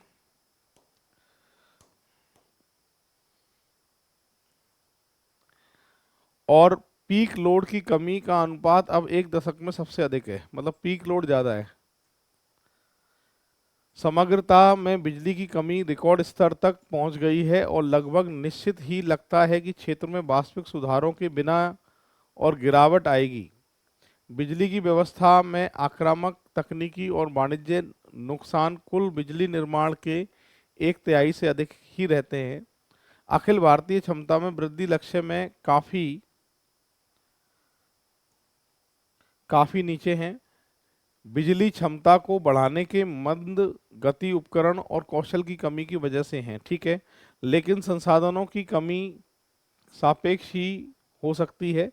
वास्तव में इस क्षेत्र की असली मुसीबत राज्य की बिजली सुविधाओं में आय की लीकेज के होते रहने की है और अस्वीकार्य स्तर के उच्च कुल तकनीकी और वाणिज्य नुकसान है, ठीक है, जिनमें सबसे ज्यादा बिजली की सीधी चोरी है। बिजली की चोरी ज्यादा हो रही है और बिजली की आपूर्ति में राज्य की सुविधाओं के प्राधान्य से चलते और ये तथ्य कि बहुत अधिक नुकसान में है, इससे निवेशकों का भरोसा और लाभ निधि प्रभाव प्रभावित होता है। ठीक है, कुल मिलाकर बिजली के हालात खराब हैं और बिजली की चोरी ज़्यादा हो रही है, उसके लिए जो है पूरा पैसेज है। अब क्या एग्जाम्पल पूछे हैं? फर्स्ट नंबर का, भारतीय बिजली उत्पादन सामान्यतः निजी क्षेत्र के नियंत्रण में है। निजी क्षेत्र के नियंत्रण में है, ऐसा कहीं भी आप यहाँ पर लिखा है क्या? ऐसा कहीं भी जानकारी है क्या? नहीं सर, ऐसी जानकारी नहीं है। ऐसी जानकारी नहीं है, इसलिए आंसर आएगा डाटा अपर्याप्त है, यानी 3 नंबर का ऑप्शन जो है इसका सही आंसर माना जाएगा। अब बढ़ते हैं आगे, नेक्स्ट एग्जाम्पल है, भारत के बिजली क्षेत्र के सुधार अभी वांछनीय स्तर तक नहीं पहुंचे हैं। ये बात देखो गलत तो नहीं है, पैसेज को देख के बात गलत तो नहीं है और आंकड़े भी पूरे हैं। मेरे पास 2 ऑप्शन बचेंगे, एक तो निश्चित रूप से सत्य है, एक संभवतः सत्य है, ठीक है। तो ये बात कह रहा है भारत के बिजली क्षेत्र के सुधार अभी वांछित स्तर तक नहीं पहुंचे हैं। अब ये बात जो है निश्चित रूप से सत्य तो हो नहीं सकती है, फिलहाल आंसर ऐसी स्थिति में क्या दिया जाता है? संभवतः सत्य। संभवतः सत्य जो है ये निष्कर्ष माना जाएगा, ऑप्शन आएगा सेकंड नंबर। बढ़ते हैं आगे, भारतीय बिजली क्षेत्र विकसित देशों की तुलना में, विकसित देश का कोई नाम आया था कि पैसेज में? नहीं आया था। विकसित देशों की तुलना में अभी खड़ा नहीं हो पाएगा, ये बात जो है संभवतः सत्य गलत, सत्य सही ये गलत, आंकड़े अधूरे सही माना जाएगा, क्योंकि विकसित देश की कोई बात ही नहीं थी पैसेज के अंदर, इसलिए आंकड़े अधूरे माना जाएगा। अगला एग्जाम्पल पैसेज का है, पूरी क्लास इस पैसेज को एक बार देख लीजिए और फिर उसके बाद जो है अपन सॉल्व करेंगे इसको। पूरी क्लास देख लो क्या लिखा हुआ है। अब मैं समझाता हूं इस पैसेज को, सुनो। यहां पर लिखा है कि आमतौर पर यह माना जाता है कि यदि किसी वर्ष मानसून कम हो तो उसका लाखों लोगों के जीवन पर महत्वपूर्ण ढंग से नकारात्मक असर होता है। मानसून कम हो तो, ठीक है, कुछ जीवन जैसे कि किसानों की फसल कम होने से सीधे प्रभावित होंगे, दूसरे परोक्ष रूप से प्रभावित होंगे क्योंकि आर्थिक विकास धीमा हो जाएगा, ओके, कम मानसून से।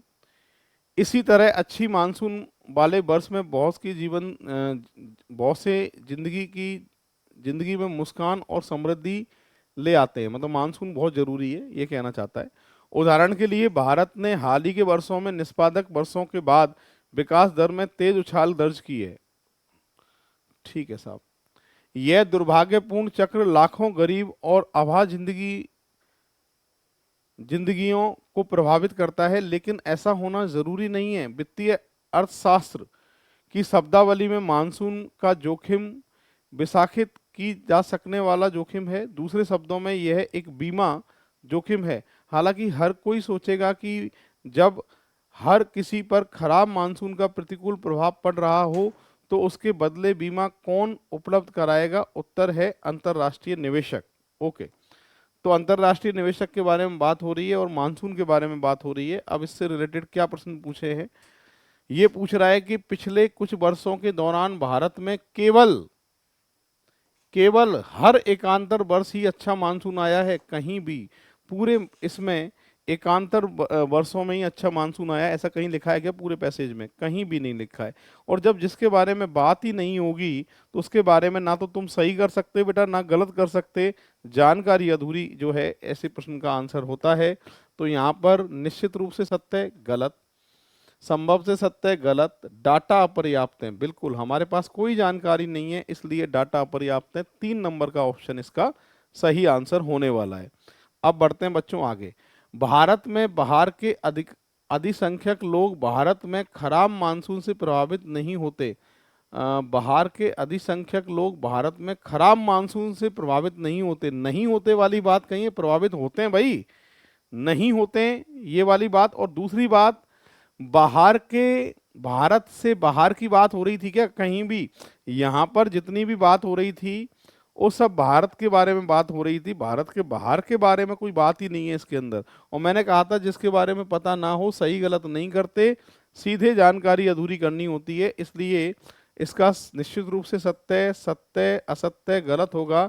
आंसर आएगा डाटा अपर्याप्त है, क्योंकि बाहर के लोगों की हमारे पास कोई जानकारी थी नहीं पूरे पैसेज के अंदर। एक और एग्जाम्पल पूछा था, कम मानसून भारत में सिर्फ गरीब लोगों के जीवन पर प्रतिकूल प्रभाव डालती है। सिर्फ सिर्फ गरीब लोगों के जीवन पर प्रतिकूल प्रभाव डालती है। तो ये वाली बात देखो, गरीब लोग प्रभावित तो होते हैं मानसून से, जाहिर सी बात है, सिर्फ उन्हीं पे प्रतिकूल प्रतिकूल प्रभाव डालती है। ये बात निश्चित रूप से सत्य तो नहीं होगी, संभवतः सत्य भी नहीं है। आंकड़े जो हैं वो पूरे हैं, संभवतः असत्य, 100% असत्य नहीं। तो आंसर आएगा निश्चित रूप से असत्य। संभवतः असत्य जो है वो गलत हो गया, निश्चित रूप से ये गलत बात है, क्योंकि भारत, कम मानसून भारत में सिर्फ गरीब लोगों के जीवन में ही प्रतिकूल प्रभाव डालता है। प्रतिकूल प्रभाव कह रहा है, इसलिए ये गलत हुआ है। ठीक है भाई, सिर्फ गरीब लोगों के जीवन में ही प्रतिकूल, प्रतिकूल का मतलब विपरीत होता है, ठीक है भाई, अनुकूल का मतलब होता है, इसलिए ये बात जो है 100% गलत है। तो फिलहाल इसका जो आंसर है वो 4 नंबर का आंसर जो है सही माना। ये पैसेज है, तो एक काम करें, सबसे पहले इंग्लिश मीडियम वाले एक बार इस पैसेज को पढ़ लीजिए।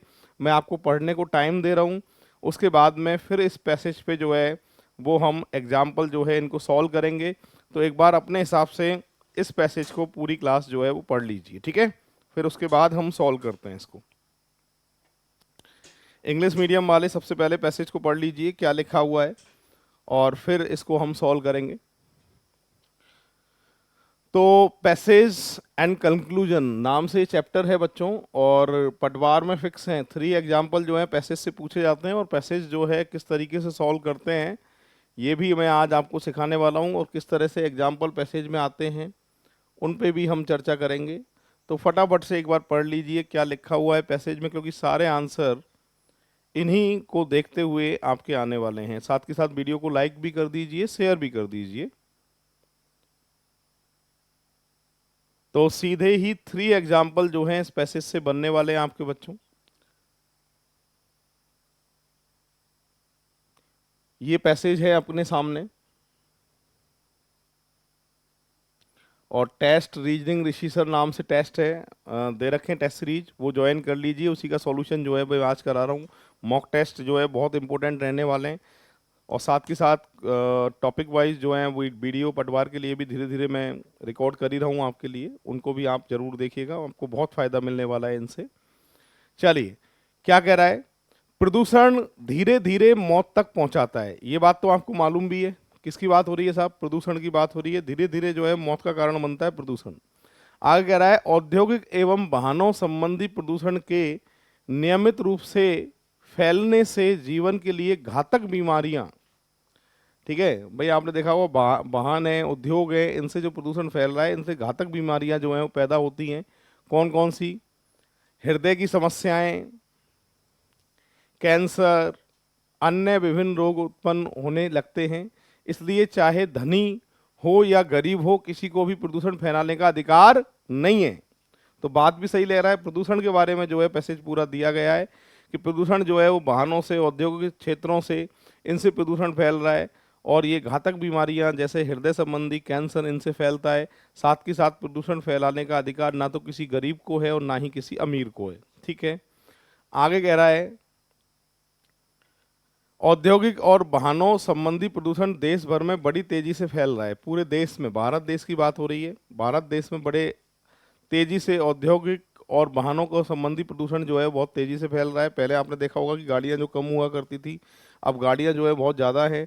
साथ के साथ उद्योग में भी, औद्योगिक जितने भी ये कारखाने वगैरह हैं, इनमें भी प्रदूषण जो है वो फैलाते हैं। और आपसे कह रहा है तेजी से फैल रहा है। ऐसे महानगर ही नहीं हैं जो कि आज अत्यधिक प्रदूषित हैं, ठीक है।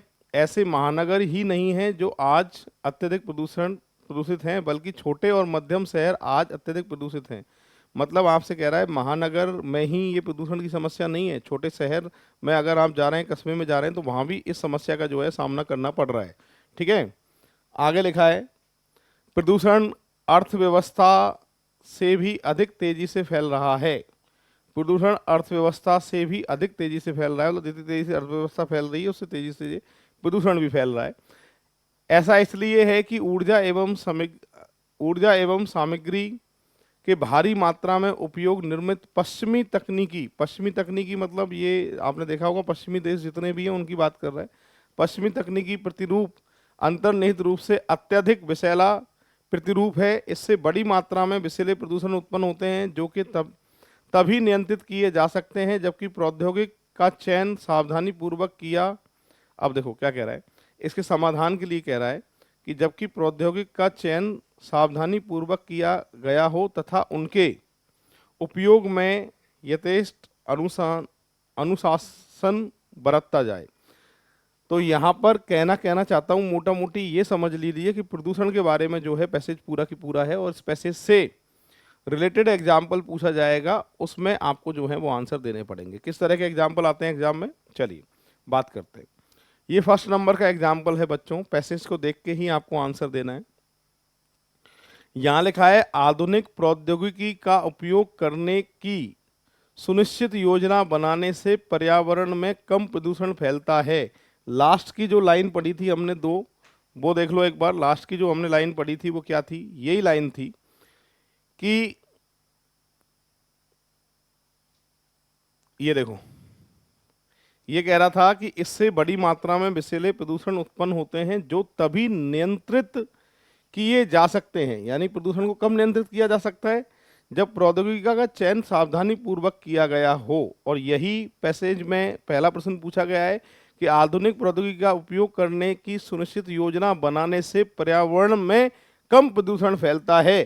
कथन में जो बात लिखी थी, पैसेज में जो बात लिखी थी, लास्ट में जो लाइन लिखी थी, उसकी ये पूर्ति कर रहा है। यानी आपसे पूछ रहा है, इसके सामने देखो पैसेज में हमेशा 4 ऑप्शन होते हैं हमारे सामने। कौन कौन से 4 ऑप्शन है यहाँ पर कह रहा है कि अगर जो निष्कर्ष है, यानी ये निष्कर्ष ही है ना, निष्कर्ष निश्चित रूप से सही है तो आपका आंसर 1 देना है। निष्कर्ष प्राय सत्य है, मतलब 100% सत्य नहीं है, प्राय सत्य मतलब सत्य होने की संभावना है, उसके लिए आंसर सेकंड आएगा।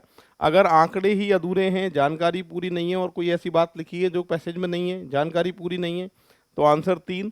और निष्कर्ष निश्चित रूप से असत्य है, यानी जैसे मान लो इसकी बात करें कि सुनिश्चित योजना बनाने के लिए पर्यावरण में प्रदूषण कम फैलता है, कम की जगह अगर ज़्यादा लिखता तो ये बात 100% गलत हो जाती।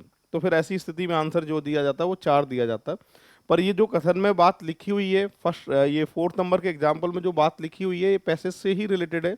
और पैसेज में भी यही कह रहा था कि आधुनिक प्रौद्योगिकी का उपयोग करने से सुनिश्चित योजना बनाने से पर्यावरण में कमी जो है वो आएगी। तो ये पहली पर्यावरण प्रदूषण में जो है वो कमी आएगी। तो पहला निश्चित रूप से पैसेज को देखकर वो बिल्कुल करेक्ट है। ठीक है, तो आपका आंसर आएगा इसमें एक। चलो अगला एग्जाम्पल क्या है, ये कह रहा है गत अवधि में प्रदूषण के फैलाव ने गति पकड़ी है। बिल्कुल लिखा था ये बात पैसेज के अंदर लिखी थी। ठीक है भाई, बड़ी तेजी से फैल रहा है प्रदूषण जो है वो, बड़ी तेजी से फैल रहा है और अर्थव्यवस्था से भी ज्यादा तेजी से फैल रहा है। तो ये बात भी जो निष्कर्ष में है 5वें में, वो निश्चित रूप से क्या है बच्चों, सही है, क्योंकि पैसेज में भी ऐसे ही कह रहा था कि प्रदूषण जो है वो बड़ी तेजी से फैल रहा है, और यहाँ पर भी कह रहा है गत अवधि में प्रदूषण के फैलाव ने गति पकड़ी है। तो जाहिर सी बात है ये बात क्या है, सही है। तो फिलहाल 1 नंबर का ऑप्शन जो है इसका आंसर होगा। इसके बाद में अगर बात करें नेक्स्ट 6 नंबर का पैसेज का एग्जाम्पल क्या है कि छोटी औद्योगिक इकाइयां अनुपातिक रूप से अधिक प्रदूषण बढ़ाती हैं। ऐसा कहीं भी पैसेज में आपको लिखा था क्या? औद्योगिक इकाई के बारे में लिखा था, उसमें कहीं भी ऐसा नहीं लिखा था कि छोटे उद्योग जो है प्रदूषण को ज़्यादा बढ़ाते हैं या छोटे औद्योगिक इकाइयां जो है प्रदूषण को ज़्यादा बढ़ाती हैं। सभी उद्योग प्रदूषण को बढ़ाते हैं। उद्योग और वाहन 2 रीजन थे प्रदूषण को बढ़ाने के। तो यहाँ पर अपनी मर्जी से क्या कह रहा है ये कि छोटी औद्योगिक इकाइयां अनुपातिक रूप से अधिक प्रदूषण बढ़ाती हैं। क्या ये बात 100% सही है क्या? नहीं, यहां पर किसी से भी कंपेयर नहीं था कि छोटे और बड़े उद्योग की कोई बात ही नहीं थी। तो पहला तो निश्चित रूप से सत्य वाली बात गलत है, निष्कर्ष प्राय सत्य ये भी गलत है, दिए हुए तथ्य काफी नहीं है, यस, क्योंकि छोटी इकाई के बारे में, छोटी औद्योगिक इकाई के बारे में हमारे पास कोई जानकारी नहीं है, आंकड़े ही पूरे नहीं है, और जिसके आंकड़े ही पूरे नहीं है उसके बारे में ना तो तुम सही कह सकते हो ना तुम गलत कह सकते हो। ऐसी स्थिति में 4 भी नहीं होगा, निश्चित रूप से असत्य है, ये भी गलत है। तो दिए हुए तथ्य काफी नहीं है, करेक्ट आंसर जो दिया जाएगा इसका 3 नंबर का आंसर दिया जाएगा। ठीक है, एक बार पढ़ लो। ये पैसेज से रिलेटेड जो है 3 एग्जाम्पल जो है एग्जाम में पूछे जाते हैं, आपको मालूम है।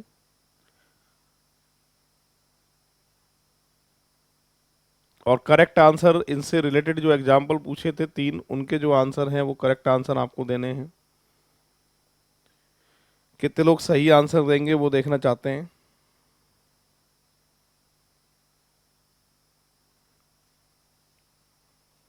हाँ जी, मैं पढ़ रहा हूं अब पैसेज को सुनो। ये पैसेज है, क्या कह रहा है सुनो। खतरनाक कचरे का प्रबंध यह भारत की शीघ्रता से होने वाले औद्योगिक विकास से उठने वाला पर्यावरण संबंधी एक महत्वपूर्ण समस्या क्षेत्र है। खतरनाक कचरे मतलब जो उद्योगों से जो कचरा बढ़ता है ये खतरनाक कचरा होता है और पर्यावरण संबंधी एक महत्वपूर्ण समस्या क्षेत्र है। ठीक है, विशेषतः पेट्रोकेमिकल, केमिकल, इलेक्ट्रॉनिक्स, भारी इंजीनियरिंग और ऑटोमोबाइल उद्योग इसका जबरदस्त विकास हुआ है। मतलब इन सेक्टर में जो है ऊंचाइयां छुई हैं भारत ने, और इस विकसन का परिणाम जहरीले और खतरनाक कचरे के निर्माण में वृद्धि हुआ है। अच्छा, इन सेक्टर में जो है वो आपके प्रोग्रेस की है, उसका कारण से ये जो जहरीला कचरा जो है उसमें आपके निर्माण हुआ है, जहरीले कचरे का।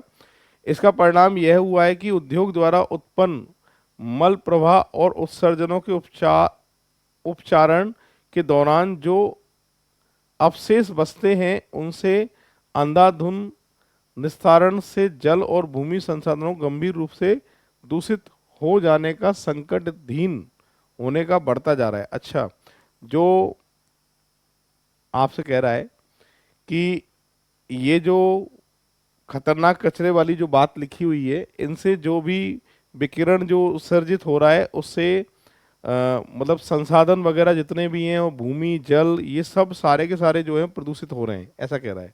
ठीक है, देखते हैं आगे लिखा है कि आज उद्योग जगत और सरकार खतरनाक कचरे को सुरक्षित परिवहन और निपटारे के लिए मूल अवसंरचना प्रदान करने की चुनौती का सामना कर रहे हैं।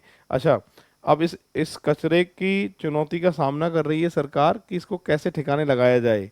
ठीक है, आगे कह रहा है पर्याप्त और वैज्ञानिक पद्धति के रूप रेखित समस्या, सामान्य उपचार, भंडार और निपटारा सुविधा मात्र की कमी से उद्योग क्षेत्र पर दबाव आया है। ठीक है, इस समस्या को और जटिल बना रहे हैं स्टॉप गैंग उपाय जो कि स्टॉप गैप उपाय जो कि अपशिष्ट निस्सरज सुविधाओं को खराब डिजाइन और निर्माण के रूप में ये वास्तव में पर्यावरण के लिए अपशिष्ट से कहीं ज़्यादा बड़ा संकट साबित हो रहे हैं। भाई कहना कहना चाहता हूँ कि मोटा मोटी इसमें जो है कि कचरे के बारे में, खतरनाक कचरा जो है, जो नई नई इंडस्ट्री जो भारत जिन पे विकास कर रहा है, जैसे केमिकल, पेट्रोकेमिकल, ये नाम लिखे हुए, इनसे जो कचरा उत्सर्जित हो रहा है उस कचरे में जो है वो जल को भी खराब कर दिया है और भूमि को भी खराब कर रही है। ये एक बहुत बड़ी समस्या है भारत की। ठीक है, अब देखते हैं क्या पूछ रहा है इससे, फिर एक बार डिस्कस करते हैं। फर्स्ट नंबर का एग्जाम्पल ये कह रहा है कि विद्यमान औद्योगिक बहिष्प्रवाही का निपटारा प्रणाली से पर्यावरण संबंधी प्रदूषण में वृद्धि हुई है। ये बात सही है या गलत है, ये हमको देखना है। तो यहाँ पर लिखा हुआ है कि विद्यमान औद्योगिक बहिष्प्रवाही निपटारा प्रणाली की बात अभी पढ़ी थी हमने इसके अंदर, और एक बार देख लेते हैं। ये रहा निपटारा सुविधा। ठीक है, तो क्या कह रहा था, पूरे सेंटेंस को दोबारा से पढ़ते हैं, यहां से पढ़ते हैं। वैज्ञानिक पद्धति से रूपरेखित समस्या उपचार, भंडार और निपटारा सुविधा मात्र की कमी से उद्योग क्षेत्र पर दबाव आया है, ये कह रहा है। ठीक है, इस समस्या को और जटिल बना रहे हैं, इस समस्या को और भी ज्यादा जटिल जो है वो बना रहे हैं स्टॉप गैप उपाय जो कि अपशिष्ट निस्तारज सुविधा को खराब डिजाइन और निर्माण के रूप में है। और प्रश्न क्या कह रहा था कि विद्यमान औद्योगिक बहिष्प्रवाही की निपटारा प्रणाली से पर्यावरण संबंधी प्रदूषण में वृद्धि हुई है। आगे की लाइन यही थी, पर्यावरण प्रदूषण में वृद्धि हुई है और वास्तव में इससे ज़्यादा दबाव बढ़ा और संकट साबित हो रहे हैं। तो ये बात क्या है, सही है। तो ये जो निष्कर्ष दिया हुआ था, ये आपके कथन को देखकर, पैसेज को देखकर अनुमान निश्चित रूप से क्या था, सही था। ठीक है, ये बात कह रहा था इनसे जो है वो प्रदूषण बढ़ाई है, पर्यावरण संबंधी प्रदूषण में वृद्धि इन बात से हुई है। अगला क्या लिखा है, औद्योगिक दृश्यता विकिरण देशों में औद्योगिक प्रदूषक की सुरक्षित परिवहन और निपटारा प्रणाली की सफलतापूर्वक रूपरेखा बनाई है। सफलतापूर्वक रूपरेखा बनाई है, ऐसा कहीं लिखा है क्या?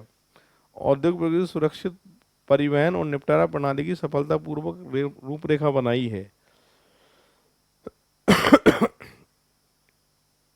ये कह रहा है वैज्ञानिक पद्धति से रूपरेखित सामान्य उपचार, भंडार और निपटारा सुविधा मात्र की कमी से, ये तो कमी है और उसमें कह रहा है रूपरेखा बनाई है। ठीक है, और इसके बारे में कोई ऐसी जानकारी हमारे पास जो है वो उपलब्ध नहीं है फिलहाल। क्या निष्कर्ष है देखिए, औद्योगिक दृश्यता विकिरण देशों ने औद्योगिक प्रदूषण की सुरक्षित परिवहन और निपटारा प्रणाली की सफलतापूर्वक रूपरेखा बनाई है। सफलतापूर्वक रूपरेखा बनाई है, ऐसी कोई जानकारी जो है पैसेज में नहीं है। और जब हमारे पास जानकारी पूरी नहीं होती है तो ऐसी स्थिति में जानकारी अधूरी ही आंसर जो है माना जाता है पैसेज के अंदर। तो यहाँ पर अनुमान निश्चित रूप से सत्य है, ये तो गलत हो गया। अनुमान प्राय सत्य है, ये भी गलत हो गया। दिए हुए तथ्य काफ़ी नहीं है, ये बिल्कुल सही है। अनुमान गलत है, ये भी गलत है। फिलहाल थर्ड नंबर का ऑप्शन जो है इसका करेक्ट आंसर होने वाला है। अब बढ़ेंगे आगे। अगला क्या कह रहा है कि भारत के औद्योगिक शहर में तथा उनके इर्द गिर्द का भूमि जल औद्योगिक बहिष्प्रवाही से खतरनाक प्रभाव से बचा है। खतरनाक प्रभाव से बचा है या खतरनाक प्रभाव हो रहा है? खतरनाक प्रभाव हो रहा है, इन चीज़ों से जो है वो प्रदूषण बढ़ रहा है, और ये कह रहा है बचा है। तो ये बिल्कुल गलत बात है। निश्चित रूप से अनुमान सत्य है, ये तो गलत है। प्राय सत्य है, गलत है। दिए गए तथ्य काफ़ी नहीं है, गलत है। करेक्ट आंसर आएगा अनुमान निश्चित रूप से क्या है, असत्य है। ये जो है इसका करेक्ट आंसर होगा। पैसेज की जितनी ज़्यादा प्रैक्टिस करोगे उतना ज़्यादा फायदा आपको होने वाला है। और ये जितने भी मॉक टेस्ट मैं एग्जाम तक चलाऊंगा आपके लिए, उनसे बहुत जोरदार प्रैक्टिस आपकी जो है पैसेज की होने वाली है। इनसे आप पैसेज की कभी कभी क्या होती है, लैंग्वेज जो है थोड़ी सी टफ हो जाती है, तो इनसे घबराने की आपको ज़रूरत नहीं है। एग्जाम्पल जो है आसान से पूछे जाते हैं पैसेज से। अगर आपको पुराने पेपर देखेंगे तो आपको इस पैसेज वाले एग्जाम्पल बहुत सारे दिखाई देंगे, और वो नॉर्मल पैसेज पूछे गए थे। मैं तो जो पैसेज ले रहा हूँ वो भी बढ़िया लेवल वाले ले रहा हूँ, क्योंकि पिछले पेपर में जो पैसेज आए थे वो बहुत आसान आसान वाले पैसेज आए थे। पर इस बार जो लेवल रहेगा 2025 में, वो बच्चों आपके सामने लेवल जो है वो अच्छा ही रहने वाला है। और ये वाला जो एग्जाम्पल है पैसेज का एग्जाम्पल है, तो एक काम करो, पूरी क्लास पढ़ लो और फिर इसके बाद पैसेज को हम लोग सॉल्व करेंगे, ठीक है। जिन्होंने नहीं पढ़ा है वो पढ़ लो पैसेज को। पैसेज कंक्लूजन वाला एग्जाम्पल है, फिर इस पैसेज को हम सॉल्व करते हैं। एक बार आप अपने हिसाब से एक बार पढ़ लीजिए क्या लिखा है, ठीक है। उसके बाद में फिर सॉल्व मैं करूंगा। टोटल 21, 22, 23 3 एग्जाम्पल जो हैं इसमें होने वाले हैं, तो एक बार अपने हिसाब से जो है वो आप ट्राई कर लो, पढ़ लो। पैसेज आसान होते हैं। बहुत से लोग क्या है कि इसमें 70% तो इसको देख के डर जाते हैं, जबकि हकीकत बोल रहा हूँ, आपको डरना नहीं है। पैसेज बहुत आसान होता है, जो लैंग्वेज लिखी है उसी से रिलेटेड एग्जाम्पल पूछता है, और ज़्यादा टफ जो है बैंक पीओ में आते हैं। पटवारी के एग्जाम के अगर आप पैसेज देखोगे, बहुत आसान आसान पैसेज जो है पूछे गए हैं, क्योंकि एग्जामिनर जानता है कि आधे बच्चे तो इसको देख के डरेंगे, इसलिए जो बच्चे कोशिश करेंगे उनका आंसर जो है वो सही जाएगा। तो आप अपने हिसाब से एक बार ट्राई करिएगा। 21 से 23 क्या कह रहा है, ये पैसेज है अपने सामने, ठीक है। अब यहाँ कोई भी मुद्दा ले आएगा, फिलहाल उत्तर प्रदेश की बात हो रही है बच्चों। उत्तर प्रदेश के गोंडा जिले में विकास के लिए कुछ क्षेत्र जैसे कि सिंचाई, मवेशी पालन, डेयरी कृषि, आर्थिक स्रोत का गठन में व्यवहारिक सफलता के लिए नए प्रयोग किए गए हैं। छोटे खेतों के समूह की सिंचाई के लिए 20 एकड़ भूमि की सिंचाई करने वाले डिजिटल पंप का प्रयोग किया गया है। डिजिटल पंप की बात हो रही है बच्चों।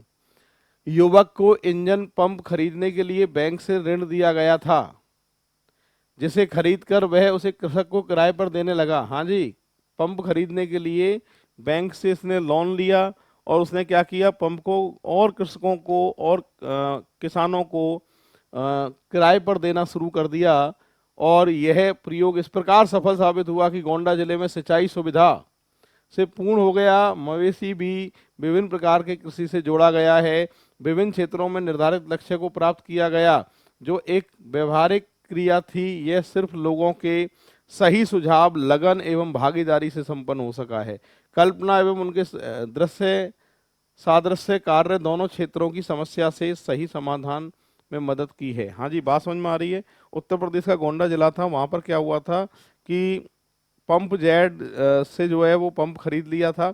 उस पंप को खरीदने के लिए बैंक से जो है वो लोन लिया गया था, और उसके बाद में उसी पंप को और किसानों को दिया गया था। उससे उन्होंने भी अपने खेत की सिंचाई को अच्छे से मतलब किया। उससे इन किसानों को फायदा हुआ, साथ के साथ इनकी मवेशी, विभिन्न प्रकार के कृषियों से, डेयरी उद्योग वगैरह इनसे जोड़ा गया था।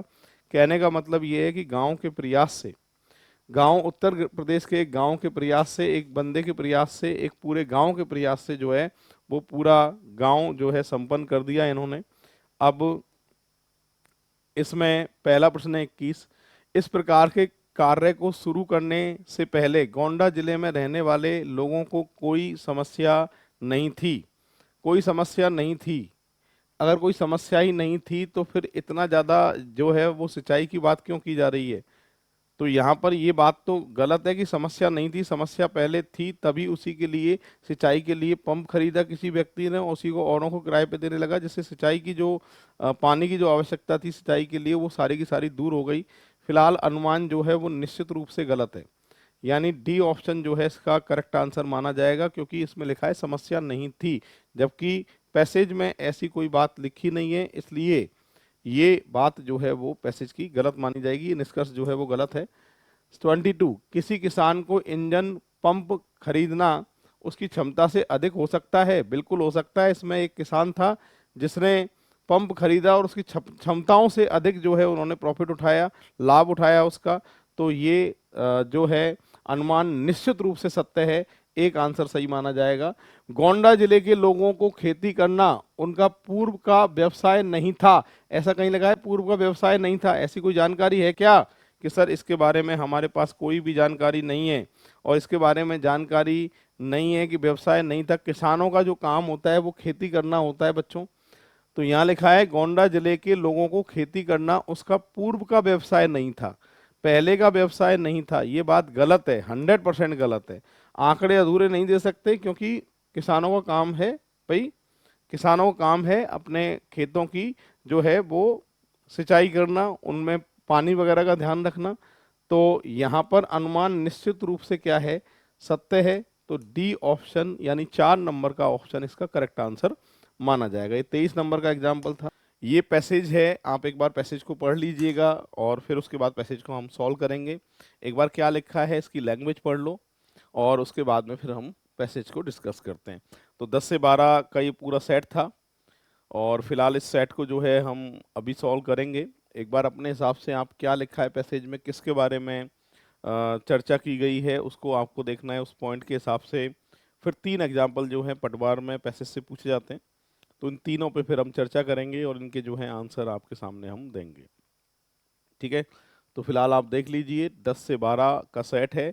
और ये जो टेस्ट सीरीज हमने जो स्टार्ट की है मैथ रीजनिंग की, ये हमारी कोशिश यही है कि एग्जाम तक आपकी ये प्रैक्टिस जो है हम पटवार के लिए बहुत अच्छी करा दें।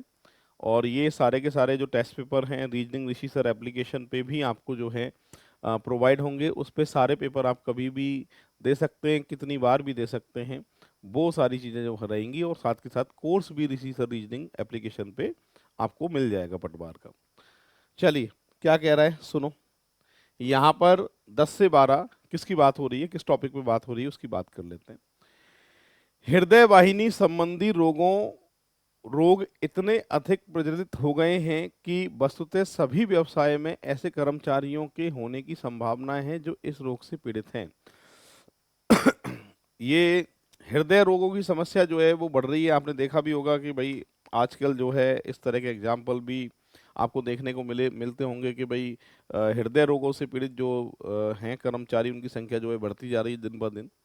आगे लिखा रहा है जिन्हें यह रोग हो सकता है, शोध बताता है कि जिन लोगों को दिल का दौरा पड़ता है उनमें 50 से 80% अपने काम पर लौट आते हैं। मतलब जिनको हार्ट अटैक आता है उनमें से 50 से 80% का रेशियो ऐसा होता है जो अपने काम को यथावत वापस से करने शुरू कर देते हैं। पर वहीं वहीं 50 से और 20% ऐसे हैं जो वो काम पर वापस नहीं आ पाते हैं। जाहिर सी बात है, हार्ट अटैक जब आता है तो उसके लिए हार्ड वर्क वाले काम जो है वो आप नहीं कर सकते। वजन उठाने वाले जैसे कुछ लोग काम करते हैं तो वो काम पर लौट नहीं सकते, क्योंकि उससे वापस से संभावना रहती है। तो ऐसा बोल रहा है इसमें। हालांकि यदि वे पहले भारी शारीरिक श्रम करते रहे हों तो ऐसा संभव नहीं भी हो सकता। मतलब शारीरिक श्रम वाला काम जो करते हैं, जैसे मजदूर होते हैं, तो उनको अगर हार्ट अटैक आ जाता है तो वो वापस से वजन वगैरह जो है उठाने में वो ऐसा काम दोबारा नहीं कर सकते। ऐसे मामलों में जहां आवश्यक हो ऐसे कर्मचारियों को उचित रूप से नौकरी पर रखे रहकर हल्के कामों पर लगाया जा सकता है। इसका सॉल्यूशन भी बता रहा है कि अगर ऐसा हो जाता है, कोई कर्मचारी जो है वो आपका कर्मचारी अगर उसको हार्ट अटैक आ गया है और वो श्रम वाला काम करता है, मतलब वजन उठाने वाला काम करता है, तो उसको ऐसा नहीं है कि आप उसको निकाल ही दें कंपनी से, नहीं, उसके लिए आप पेपर वर्क करवा लो, उससे ऑफिस का कोई काम करवा लो उसको, ऐसा कह रहा है। ठीक है, और ये होना भी चाहिए। आगे लिखा है आवश्यक हो ऐसे कर्मचारी को उचित रूप से नौकरी पर रखे रहकर हल्के कामों में लगाया जा सकता है। इसी तरह से जिन कामों में शारीरिक कार्य ना भी हो तो भी अधिक दबाव तनाव वाले काम से बचना चाहिए। ये भी कह रहा है कि भाई अगर शारीरिक रोग नहीं भी है, मतलब उस तरीके से अगर हार्ट अटैक नहीं है, श्रम वाला काम भी नहीं करते हैं, तो जो नॉर्मल जो काम करते हैं, ऑफिस का काम करते हैं, उनको भी ज़्यादा टेंशन नहीं लेनी चाहिए, ऐसा बोल रहा है। ठीक है, और ये डॉक्टर भी बोलते हैं। इस तरह के कारणों शारीरिक कर्म ना हो, अधिक दबाव तनाव से बचना चाहिए। हृदय रोग वाले कर्मचारियों की कार्य संबंधी भूमिकाओं के निहितार्थ के प्रति मानव संसाधन प्रबंधों को जागरूक रहना चाहिए। ये कहना मोटा मोटी यहाँ हमें ये बात समझ में आ रही है इसके अंदर कि सारी की सारी बात जो है हृदय से संबंधित रोगों के बारे में बात की गई है और उनसे जो ग्रसित है लोग, उनके बारे में बात लिखी गई है। और ऐसा जो है वो बढ़ता जा रहा है। ऐसा कह रहा है कि भाई अब हार्ट अटैक वाली जो प्रॉब्लम है, हृदय वाली जो प्रॉब्लम है, बढ़ती जा रही है। चलो ठीक है, पहला प्रश्न क्या कह रहा है सुनो, इसी पर विचार करते हैं। जो कर्मचारी हृदय वाहिनी संबंधी रोग से पीड़ित होते हैं वे अधिकांशतः काम पर लौटने में असमर्थ होते हैं। अधिकांश असमर्थ होते हैं या समर्थ होते हैं? अधिकांश समर्थ होते हैं। अधिकांश जो है वो काम पर लौट आते हैं। यहाँ तो उल्टी बात लिखी है, अधिकांश लौटने में असमर्थ होते हैं, तो ये बात तो 100% गलत है। फिलहाल ऑप्शन ए निश्चित रूप से सत्य है, ये बात गलत है। संभवतः सत्य है, ये बात भी गलत है। दिए तथ्य काफी नहीं है, काफी हैं। निश्चित रूप से असत्य है। 4 नंबर का आंसर जो है इस पैसेज का बिल्कुल सही होगा इस निष्कर्ष से। नेक्स्ट 11 नंबर का निष्कर्ष क्या कह रहा है? हृदय वाहिनी संबंधी रोगों से पीड़ित कर्मचारी तनावपूर्ण स्थितियों को संभालने में असमर्थ होते हैं। तो देखो ये वाली बात जो है वो 100% सही तो नहीं है, पर कुछ परसेंट जो है वो सही है। क्योंकि बोला भी जाता है कि अगर हार्ट से रिलेटेड अगर आपको प्रॉब्लम है तो आपको तनाव ज़्यादा नहीं लेना चाहिए, टेंशन ज़्यादा नहीं लेनी चाहिए, ठीक है। पर ये डिपेंड करता है कर्मचारी के ऊपर। जैसे किसी कर्मचारी को हार्ट अटैक हो जाता है, हार्ट अटैक होने के बाद में वो चुनौतियों को जो टेंशन डिपेंड करता है टेंशन पे, टेंशन ज़्यादा नहीं लेनी है, ठीक है। तो और कुछ जो है वो टेंशन नहीं लेते हैं और उसको सरवाइव कर पाते हैं। जो बीमारी है उसके साथ में इलाज तो चल रहा है, दवाइयाँ भी चलती हैं, पर साथ के साथ टेंशन का ध्यान रखना पड़ता है इसके अंदर। तो ये वाली बात जो है वो 100% सही भी नहीं है और ये 100% गलत भी नहीं है। और आंकड़े बच्चों इसके पूरे, क्योंकि हृदय संबंधी समस्याओं के बारे में बात हो रही है, तो संभवतः सत्य है। मतलब 100% गलत भी नहीं है, 100% सही भी नहीं है। और जब भी ऐसी स्थिति में आओ और पैसे से रिलेटेड ही कोई एग्जाम्पल दे रखा हो, तो ऐसी स्थिति में इसका आंसर आता है संभवतः सत्य है, यानी प्रोबेबली ट्रू ऑप्शन जो है सेकंड वो इसका करेक्ट आंसर है। बढ़ते हैं 12 नंबर पे। 50 वर्ष से अधिक आयु के कर्मचारी हृदय वाहिनी संबंधी रोगों से पीड़ित हुए पाए जाते हैं। ऐसा कहीं भी कथन में लिखा है क्या? 50 वर्ष से अधिक आयु वालों को ही हृदय संबंधी रोग होगा। आजकल आपने देखा होगा कि हृदय संबंधी रोग जो है 40 ईयर में, 30 ईयर में, 20 ईयर में, 12 ईयर में भी हार्ट अटैक वाले जो है हृदय संबंधी समस्याओं से पीड़ित वाले जो है पेशेंट जो है मिल जाते हैं। इसका कहीं भी पैसेज में ये जिक्र नहीं था कि 50 साल से ऊपर वाले व्यक्तियों को जो है वो हार्ट अटैक होता है। आजकल किसी भी उम्र में जो है वो हार्ट अटैक हो सकता है। वो डिपेंड करता है आपकी खान पीन पे, आप किस तरीके से अपने डाइट ले रहे हैं और आप वर्कआउट कितना कर रहे हैं उस पर भी डिपेंड करता है। साथ के साथ में डिपेंड करता है आपके टेंशन पे। टेंशन अगर बहुत ज़्यादा ले रहे हैं तो जाहिर सी बात है कहीं ना कहीं फ़र्क जो है वो देखने को मिलेगा। फिलहाल मैं ये कह सकता हूँ कि ये बात 100% सही नहीं है, 100% गलत नहीं है, संभवतः सत्य भी नहीं है। ऐसी स्थिति में जब जानकारी नहीं होती है पैसेज के अंदर, तो करेक्ट आंसर आएगी जानकारी अधूरी है, दिए हुए तथ्य काफ़ी नहीं है, ठीक है। इसमें 50 वर्ष की कोई बात नहीं थी, तो हम अपनी कोई राय जो है वो व्यक्त नहीं कर सकते। एक बार पूरी क्लास एक बार पढ़ लो फटाफट से इंग्लिश मीडियम वाले बच्चे, क्योंकि ये पैसेज जो है वो इसी पैसेज से 3 एग्जाम्पल जो है आपके पूछे जाएंगे और 3 के 3 के उत्तर जो है इसी पैसेज को देखकर आपके आने वाले हैं। एविएशन के बारे में बात कर रहा है। एविएशन वही होता है जैसे हवाई यात्रा जितनी भी एविएशन क्षेत्र में ही आती हैं। जितने हमारे एरोप्लेन हैं, फाइटर प्लेन हैं, ये सारे के सारे एविएशन के ही रास्ते जो हैं वो हैं। और एविएशन आज बहुत ज़रूरी है देश के लिए, क्योंकि देश के विकास में एविएशन का बहुत योगदान है, ऐसा कुछ लिखा हुआ है इसके अंदर। तो फिलहाल पढ़ लेता हूँ, देखो सुनो। पहले सबसे पहले इस पैसेज को हम पढ़ते हैं और समझते हैं, उसके बाद में फिर बात करेंगे। आपसे क्या कह रहा है कि एविएशन अपने स्वयं के अधिकार में एक उद्योग के रूप में और अन्य उद्योगों की सफलता एवं इस प्रतिस्पर्धा के लिए सहायक है। राष्ट्रीय स्पर्धात्मक आर्थिक विकास और सामाजिक प्रगति के लिए एविएशन उद्योग की सफलता अनिवार्य है। हाँ जी, यहाँ लिख दिया है कि आर्थिक विकास और सामाजिक विकास की प्रगति के लिए एविएशन उद्योग सफलता अनिवार्य है। सूचना प्रौद्योगिकी, बायोटेक्नोलॉजी, वित्त एवं इलेक्ट्रॉनिक्स जैसी नई अर्थव्यवस्थाओं के क्षेत्र जिन पर भारत की समृद्धि निर्भर है, ऐसे उद्योग एविएशन बेहद महत्वपूर्ण रूप से समर्थन प्रदान करता है। तो ये भारत की जो अर्थव्यवस्था बढ़ा रही हैं, जैसे कि प्रौद्योगिकी, सूचना प्रौद्योगिकी, बायोटेक्नोलॉजी, वित्त, इलेक्ट्रॉनिक जैसी व्यवस्थाएं जो है एविएशन पे ही निर्भर हैं, ऐसे कह रहा है। एविएशन योगदान देता है, यह एक निर्वाचित सत्य है, मतलब इस पर कोई विचार नहीं होगा और ये सही बात है, ऐसे कह रहा है। भारत का हवाई परिवहन उद्योग प्रगति के पथ पर अग्रसर है। हाँ जी, अग्रसर है, इसका मतलब ये है कि पथ पे धीरे धीरे जो है वो बढ़ रहा है। ठीक है, आगे क्या लिखा है? आगे आपसे कह रहा है कि अग्रसर है, यद्यपि हम भावी उद्योग में स्पर्धा और सक्षम होंगे तो ही भारतीय अर्थव्यवस्था अपनी सही संभावता सिद्ध कर पाएगी। यदि भावी उद्योग स्पर्धा के लिए सक्षम होंगे तो ही भारतीय अर्थव्यवस्था अपनी सही संभाव्यता सिद्ध कर पाएगी। जिन क्षेत्रों के विकास की संभावना है उनमें हमें मजबूत होना चाहिए और इस संदर्भ में भारतीय एविएशन की भूमिका महत्वपूर्ण है। मतलब मोटा मोटी ये समझ लो, एविएशन के बारे में लिखा हुआ है कि किसी भी देश के लिए समृद्धि के लिए, कि देश के विकास के लिए एविएशन, एविएशन मतलब हवाई जो यातायात है वो बहुत ज़रूरी होता है। और भारत जो है एविएशन के रास्ते में अग्रसर है।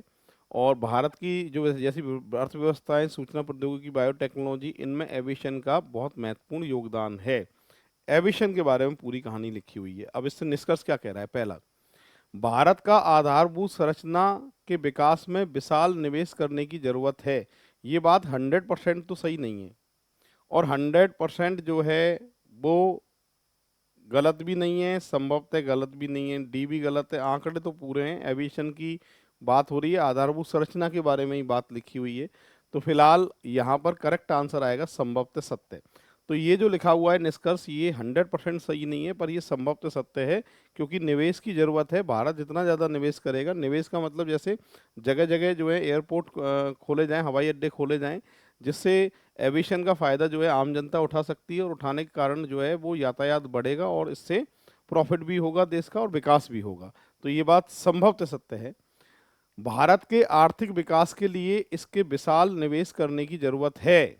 भारत के आर्थिक विकास के लिए इसके विशाल निवेश करने की जरूरत है। पहले लिखा था भारत की आधारभूत संरचना में विकास के लिए विशाल निवेश करने की जरूरत है, और आगे लिखा है भारत के आर्थिक विकास में तो निवेश करने की जरूरत है। तो ये बात निश्चित रूप से सत्य है। तो ए ऑप्शन जो है इसका करेक्ट आंसर माना जाएगा। अब बढ़ते हैं आगे। 24 नंबर की बात है, भारत में बायोटेक्नोलॉजी क्षेत्र में बहुत विकास हुआ है। ऐसा कहीं लिखा है कि बहुत विकास हुआ है? ये भारत की अर्थव्यवस्थाएं इन पर निर्भर है, विकास हुआ है, ऐसा कहीं भी क्लियर जो है पैसेज में नहीं था। तो इसमें जानकारी जो हमारे पास पूरी नहीं है, क्योंकि बायोटेक्नोलॉजी के बारे में ऐसा कहीं नहीं लिखा था कि विकास हुआ ही है या कम हुआ है। इन ये भारत की अर्थव्यवस्था है जिसमें एविएशन एक बहुत बड़ी महत्वपूर्ण भूमिका जो है वो निभाता है। तो फिलहाल आंकड़े अधूरे हैं, जानकारी अधूरी है। 24 ये पैसेज वाला एग्जाम्पल जो है वो शुरू हो रहा है। क्या लिखा है हम पढ़ लेते हैं और उसके बाद में जो है हम इसको फिर ट्राई करते हैं। यहाँ पर कह रहा है शहर के तेज विस्तार के अनुरूप सुविधाएं नहीं बढ़ी हैं। ठीक है, कम बजट आवंटित होने से इन पर व्यय भी घटा है। सरकारी सेवाओं जैसे पानी, बिजली और निजी सेवाएं जैसे कम बजट में आवास निर्माण, दोनों के आधारभूत ढांचे की गुणवत्ता में गिरावट आई है। ठीक है साहब, आगे लिखा है ऐसे वातावरण का प्रभाव स्पष्ट नजर आता है जब बच्चों जो उनमें रहते हैं को पर्याप्त सुविधाएं नहीं मिलती हैं और वे बीमार पड़ जाते हैं। औसत खाद्य सुविधाओं की उपलब्धता में कमी और गरीबी में बढ़ोतरी इस दिशा की चिंताजनक स्थिति को दर्शाती है। ठीक है भाई, मोटा मोटी ये समझ लो, शहर में बात कर रहा है विस्तार की और सुविधाओं की, और ये जो है वो नहीं बढ़ी हैं। साथ के साथ सरकारी सेवाएं जैसे कि पानी, बिजली, निजी, कम बजट पे आवास निर्माण, इनकी आधारभूत ढांचे में गुणवत्ता में गिरावट आई है, ऐसा कह रहा है। और वातावरण पर प्रभाव नज़र आता है और बच्चों को जो पर्याप्त सुविधाएं नहीं मिलती हैं, खाद्य उपलब्धता नहीं होती, कमी, गरीबी, बढ़ोतरी इस दिशा की ओर चिंताजनक स्थिति, मतलब सरकार की स्थिति जो है वो जो देना चाहिए गवर्नमेंट को वो नहीं दे पा रही है। और ये ऐसा कह रहा है कि भाई इनकी चिंताजनक स्थिति को दर्शाने वाली जो है ये बात है। चलिए पहला पढ़ लेते हैं। शहरी सुविधाओं को विकसित करने के लिए कुछ नहीं हुआ है। क्या ये बात सही है कि कुछ हुआ ही नहीं है? निश्चित रूप से सत्य वाली बात तो गलत है। और फिलहाल यहाँ पर देखते हुए कुछ हुआ है, पर जो हुआ है वो कम हुआ है। इस कारण से ये बात क्या आएगी? संभवतः सत्य आएगी। फिलहाल बी ऑप्शन, सेकंड नंबर का ऑप्शन इस पैसेज के लिए कंक्लूजन बिल्कुल सही है। ठीक है, अब एक काम करिए, 25 नंबर को आप एक बार पढ़िए अपने हिसाब से क्या लिखा है, और उसके बाद अपन जो है इसको सॉल्व करते हैं, ठीक है। यहाँ लिखा है कि लोक परिवहन सेवा निजी क्षेत्र द्वारा संचालित होती हैं। लोक परिवहन सेवा की कोई बात थी क्या, आप बताइए पैसेज के अंदर, कि सर इसकी तो बात ही नहीं है। और जब किसी की बात नहीं हो और उसके बारे में बात हो जाए तो फिर जानकारी अधूरी वाला ऑप्शन आता है। निश्चित रूप से सत्य, संभवतः सत्य, संभवतः असत्य, डाटा अपर्याप्त है, क्योंकि इसके बारे में पैसेज में कोई लाइन ही नहीं थी। अब बढ़ते हैं बच्चों 26 नंबर के एग्जाम्पल की तरफ। 26 नंबर का एग्जाम्पल है, इसको एक बार पढ़ते हैं और इसको सॉल्व करते हैं। क्या लिखा है इसमें, यहां पर भी देखो क्या कह रहा है, सुनो। इसकी बात कह रहा है कि शहरी क्षेत्र में ग्रामीण क्षेत्र की तुलना में जन्म दर अधिक है। क्या ऐसा बात जो है जन्म दर के बारे में कोई भी बात आप बताइए पैसेज में थी क्या। और जब पैसेज में कोई बात ना हो, कोई नई बात आ जाए जिनके बारे में तुम्हें पता ना हो, तो हमेशा जानकारी अधूरी, आंकड़े अधूरे आंसर होता है। तो ये दोनों ऑप्शन तो गलत हो गए, तीसरे नंबर का ऑप्शन जो है बिल्कुल परफेक्ट। यहाँ पर लिखा है राज्य सरकार ने, भारत सरकार ने राज्य सरकार को महिलाओं के लिए अधिक रोजगार के अवसर पैदा करने के लिए कहा है। महिलाओं को प्रशिक्षण सुविधाएं देने के अधिकाधिक प्रयास किए जा रहे हैं, जिससे उन्हें लाभप्रद रोजगार के अवसर मिल सकें। महिलाओं को प्रशिक्षित करने की बात है, रोजगार देने की बात है। और सरकार द्वारा महिलाओं को आत्मनिर्भर बनाने की दिशा में निर्णय के अनुरूप हैं। यहाँ तक नए रोजगार की बात है। राज्य सरकार को लिंग के आधार पर असमानता दूर करने के लिए कहा गया है। जहां तक नए रोजगार की बात है, राज्य सरकार को लिंग के आधार पर असमानता दूर करने के लिए कहा गया है। इस बात पर जोर दिया जा रहा है कि महिलाओं को, श्रमिकों को पुरुष के बराबर मेहनताना मिले। ओके, महिलाओं को बढ़ावा देने की बात हो रही है भाई, कि महिलाओं को रोजगार मिले, पुरुष के बराबर इनको जो है मेहनत के पैसे मिले और समानता का अधिकार मिले सबको, ये ऐसा कह रहा है, ठीक है। अब पहला प्रश्न क्या पूछ रहा है, महिलाओं में गरीबी को मिटाने के लिए उनके लिए अधिक रोजगार के अवसर निकाले गए हैं। महिलाओं को गरीबी को मिटाने के लिए उनके लिए अधिक रोजगार के अवसर निकाले गए हैं। यह निश्चित रूप से सत्य तो नहीं है, संभवतः सत्य भी नहीं है, डाटा अपर्याप्त है, ये भी गलत है। गरीबी को मिटाने के लिए उनके लिए अधिक रोजगार के अवसर निकाले गए हैं, ये तो बात गलत है। ये तो कहा गया है कि राज्य सरकार को महिलाओं के लिए अधिक रोजगार के अवसर पैदा करने के लिए कहा गया है। महिलाओं को प्रशिक्षण सुविधाएं देने के लिए अधिकाधिक प्रयास किए जा रहे हैं, जिससे उन्हें रोजगार के अवसर मिल सकें। या सरकार द्वारा महिलाओं को आत्मनिर्भर बनाने की दिशा में निर्णय है। जहां तक रोजगार की बात है, राज्य सरकार को लिंग के आधार पर असमानता दूर करने के लिए कहा गया है, कि इस बात मतलब पुरुषों के बराबर ही इनको मेहनताना मिले। तो हमारे पास में यहाँ पर जो ऑप्शन बचता है, महिलाओं में गरीबी को मिटाने के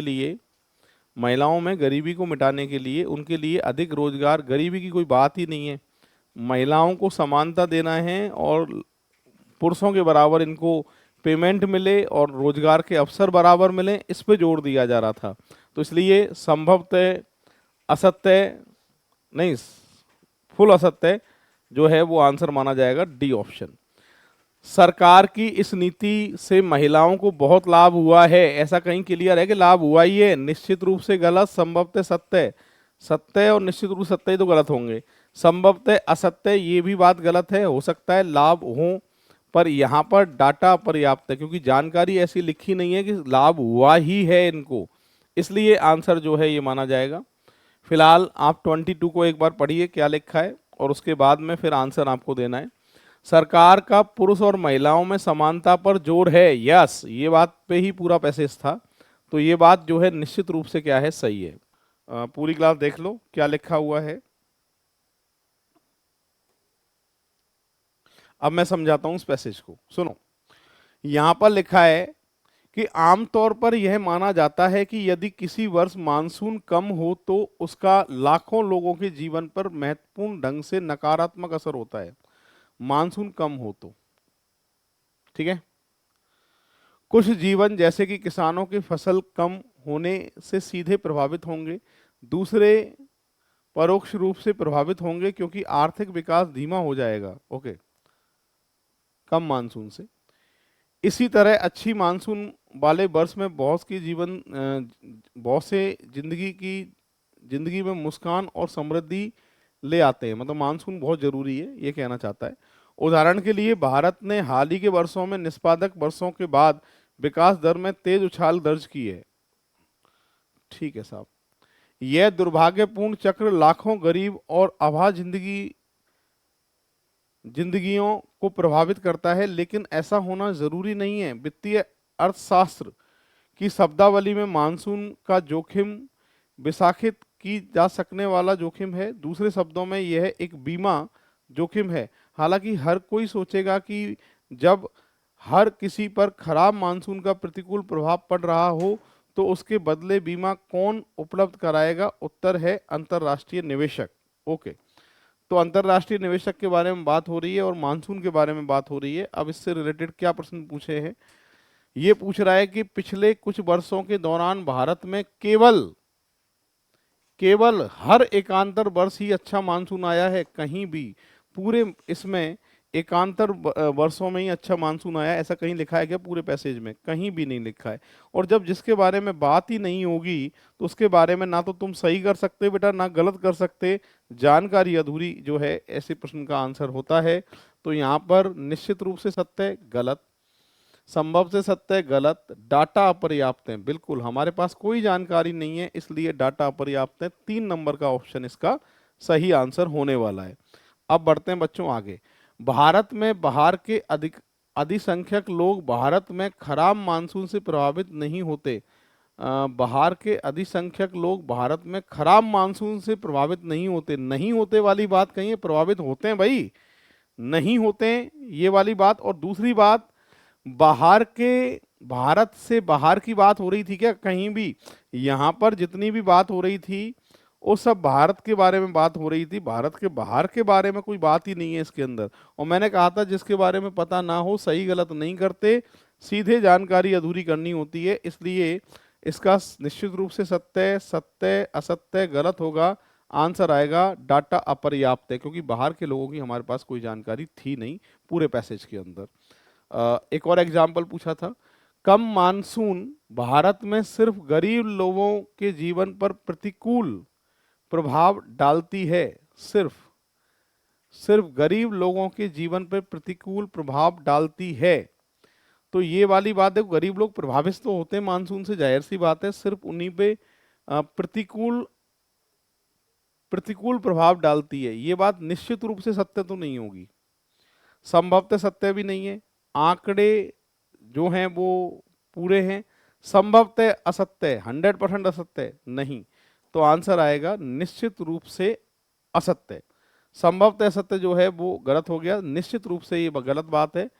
क्योंकि भारत कम मानसून भारत में सिर्फ गरीब लोगों के जीवन में ही प्रतिकूल प्रभाव डालता है। प्रतिकूल प्रभाव कह रहा है, इसलिए ये गलत हुआ है। ठीक है भाई, सिर्फ गरीब लोगों के जीवन में ही प्रतिकूल, प्रतिकूल का मतलब विपरीत होता है। ठीक है भाई, अनुकूल का मतलब होता है। इसलिए ये बात जो है 100% गलत है।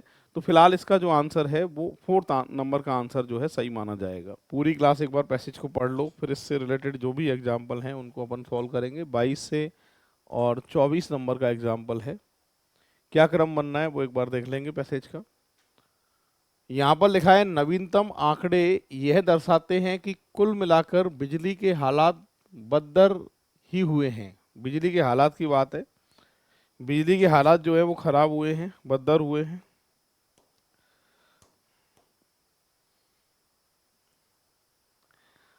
और पीक लोड की कमी का अनुपात अब 1 दशक में सबसे अधिक है, मतलब पीक लोड ज्यादा है।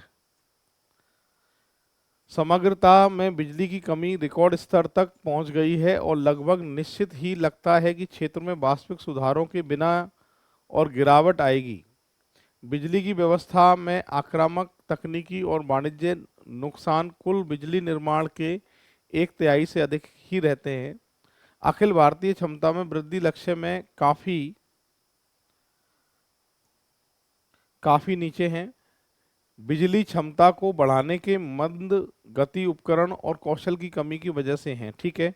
लेकिन संसाधनों की कमी सापेक्ष ही हो सकती है। वास्तव में इस क्षेत्र की असली मुसीबत राज्य की बिजली सुविधाओं में आय की लीकेज के होते रहने की है और अस्वीकार्य स्तर के उच्च कुल तकनीकी और वाणिज्य नुकसान हैं, ठीक है। जिनमें सबसे ज्यादा बिजली की सीधी चोरी है, बिजली की चोरी ज्यादा हो रही है। और बिजली की आपूर्ति में राज्य की सुविधाओं के प्राधान्य से चलते और ये तथ्य कि बहुत अधिक नुकसान में है, इससे निवेशकों का भरोसा और लाभ निधि प्रभाव प्रभावित होता है, ठीक है। कुल मिलाकर बिजली के हालात खराब हैं और बिजली की चोरी ज़्यादा हो रही है, उसके लिए जो है पूरा पैसेज है। अब क्या एग्जाम्पल पूछे हैं फर्स्ट नंबर का, भारतीय बिजली उत्पादन सामान्यतः निजी क्षेत्र के नियंत्रण में है। निजी क्षेत्र के नियंत्रण में है, ऐसा कहीं भी आप यहाँ पर लिखा है क्या? ऐसा कहीं भी जानकारी है क्या? नहीं सर, ऐसी जानकारी नहीं है, ऐसी जानकारी नहीं है, इसलिए आंसर आएगा डाटा अपर्याप्त है। यानी 3 नंबर का ऑप्शन जो है इसका सही आंसर माना जाएगा। अब बढ़ते हैं आगे, नेक्स्ट एग्जाम्पल है, भारत के बिजली क्षेत्र के सुधार अभी वांछनीय स्तर तक नहीं पहुंचे हैं। ये बात देखो गलत तो नहीं है, पैसेज को देख के ये बात गलत तो नहीं है और आंकड़े भी पूरे हैं। मेरे पास 2 ऑप्शन बचेंगे, एक तो निश्चित रूप से सत्य है, एक संभवतः सत्य है, ठीक है। तो ये बात कह रहा है भारत के बिजली क्षेत्र के सुधार अभी वांछित स्तर तक नहीं पहुंचे हैं। अब ये बात जो है निश्चित रूप से सत्य तो हो नहीं सकती है, फिलहाल आंसर ऐसी स्थिति में क्या दिया जाता है? संभवतः सत्य। संभवतः सत्य जो है ये निष्कर्ष माना जाएगा, ऑप्शन आएगा सेकंड नंबर। बढ़ते हैं आगे, भारतीय बिजली क्षेत्र विकसित देशों की तुलना में, विकसित देश का कोई नाम आया था कि पैसेज में? नहीं आया था। विकसित देशों की तुलना में अभी खड़ा नहीं हो पाएगा, ये बात जो है संभवतः सत्य गलत, सत्य सही, ये गलत, आंकड़े अधूरे सही माना जाएगा क्योंकि विकसित देश की कोई बात ही नहीं थी पैसेज के अंदर, इसलिए आंकड़े अधूरे माना जाएगा। ओहो, पैसेज का क्वेश्चन आ गया है। ये ऐसा पैसेज है जो सिर्फ अभी पटवार में ही पूछा जा रहा है स्टेट एग्जाम में, ना अभी तक आरएस में पूछा गया, ना कंप्यूटर अनुदेशक में पूछा गया, और बच्चे काफ़ी स्टूडेंट जो है इससे परेशान हो रहे हैं। फिर भी ये प्रैक्टिस से आपके हो जाएगा, क्योंकि इनके क्या होता है क्वेश्चन में ऑप्शन सेम से आते हैं, निश्चित रूप से सत्य, संभवतः सत्य, डेटा अपर्याप्त है और निश्चित रूप से असत्य। तो एक बार आप पैसेज को देख लीजिए, फिर मैं आपको बताता हूँ कि इसका सॉल्यूशन कैसे होने वाला है। तो फ्रेंड्स देखिए, पैसेज आपने ये देख लिया होगा। तो पैसेज जैसे अपन बचपन में करते हिंदी के पैसेज करते थे, अपन लाइन को क्वेश्चन का लाइन से मैच करते थे, और मैच करके फिर इसमें क्या है कि इसमें आपको निष्कर्ष निकालना है वो लाइन मैच करते हुए। तो देखिएगा, भारत सरकार ने राज्य सरकारों को महिलाओं के लिए अधिक रोजगार के अवसर पैदा करने के लिए कहा है। महिलाओं के ऊपर बात की गई है यहाँ पे और उनके रोजगार के ऊपर, ठीक है। तो क्वेश्चंस की अपन बात करें, महिलाओं में गरीबी को मिटाने के लिए उनके लिए अधिक रोजगार के अवसर निकाले गए हैं। तो गरीबी मिटाने के लिए कहे गए हैं क्या? पूरे पैराग्राफ में गरीबी का कहीं पे भी एक वर्ड, एक नामो निशान नहीं है। तो रोजगार की बात क्यों की गई है? रोजगार की बात महिलाओं का आत्मनिर्भर बनाने के लिए की गई है। तो ये निश्चित रूप से क्या होगा? गलत माना जाएगा। गरीबी का कहीं पे भी, तो निश्चित रूप से इसका जो है डी आंसर होने वाला है, निश्चित रूप से असत्य। तो निश्चित ये 4-5 ही ऑप्शन आते हैं, आपको ये बस याद करना है कि कब आपको ये आंसर देना है। तो जब पैराग्राफ से बिल्कुल ही मैच नहीं खाए, बिल्कुल दूर की बात चल रही है, तो वो निश्चित रूप से असत्य। आगे क्वेश्चन देखेंगे, आगे ऑप्शन कैसे आपको सही करने हैं, क्या उन ऑप्शंस का मतलब निकलता है, आगे और देखते हैं। सरकार की इस नीति से महिलाओं को बहुत लाभ मिला है। सरकार की इस नीति से महिलाओं को बहुत लाभ मिला है। तो पैराग्राफ की तरफ बढ़ते हैं वापस से। तो कहीं पे भी क्या है कि लाभ हुआ है, नुकसान हुआ है, ये कहीं पे भी अभी तक बात नहीं की गई है। रोजगार दिए जाएंगे, आत्मनिर्भर बनाया जाएगा, पुरुषों के बराबर रखा जाएगा, है ना यहाँ पे कहीं एक लाइन, पुरुषों के बराबर मेहनताना दिया जाएगा, ये सब बातें हो रही हैं। लेकिन क्या इनको फायदा हुआ है इस चीज से, या नुकसान हुआ है कुछ? ये कहीं पे भी नहीं है। तो ये इसमें आंसर अपन क्या देंगे कि डेटा अपर्याप्त है।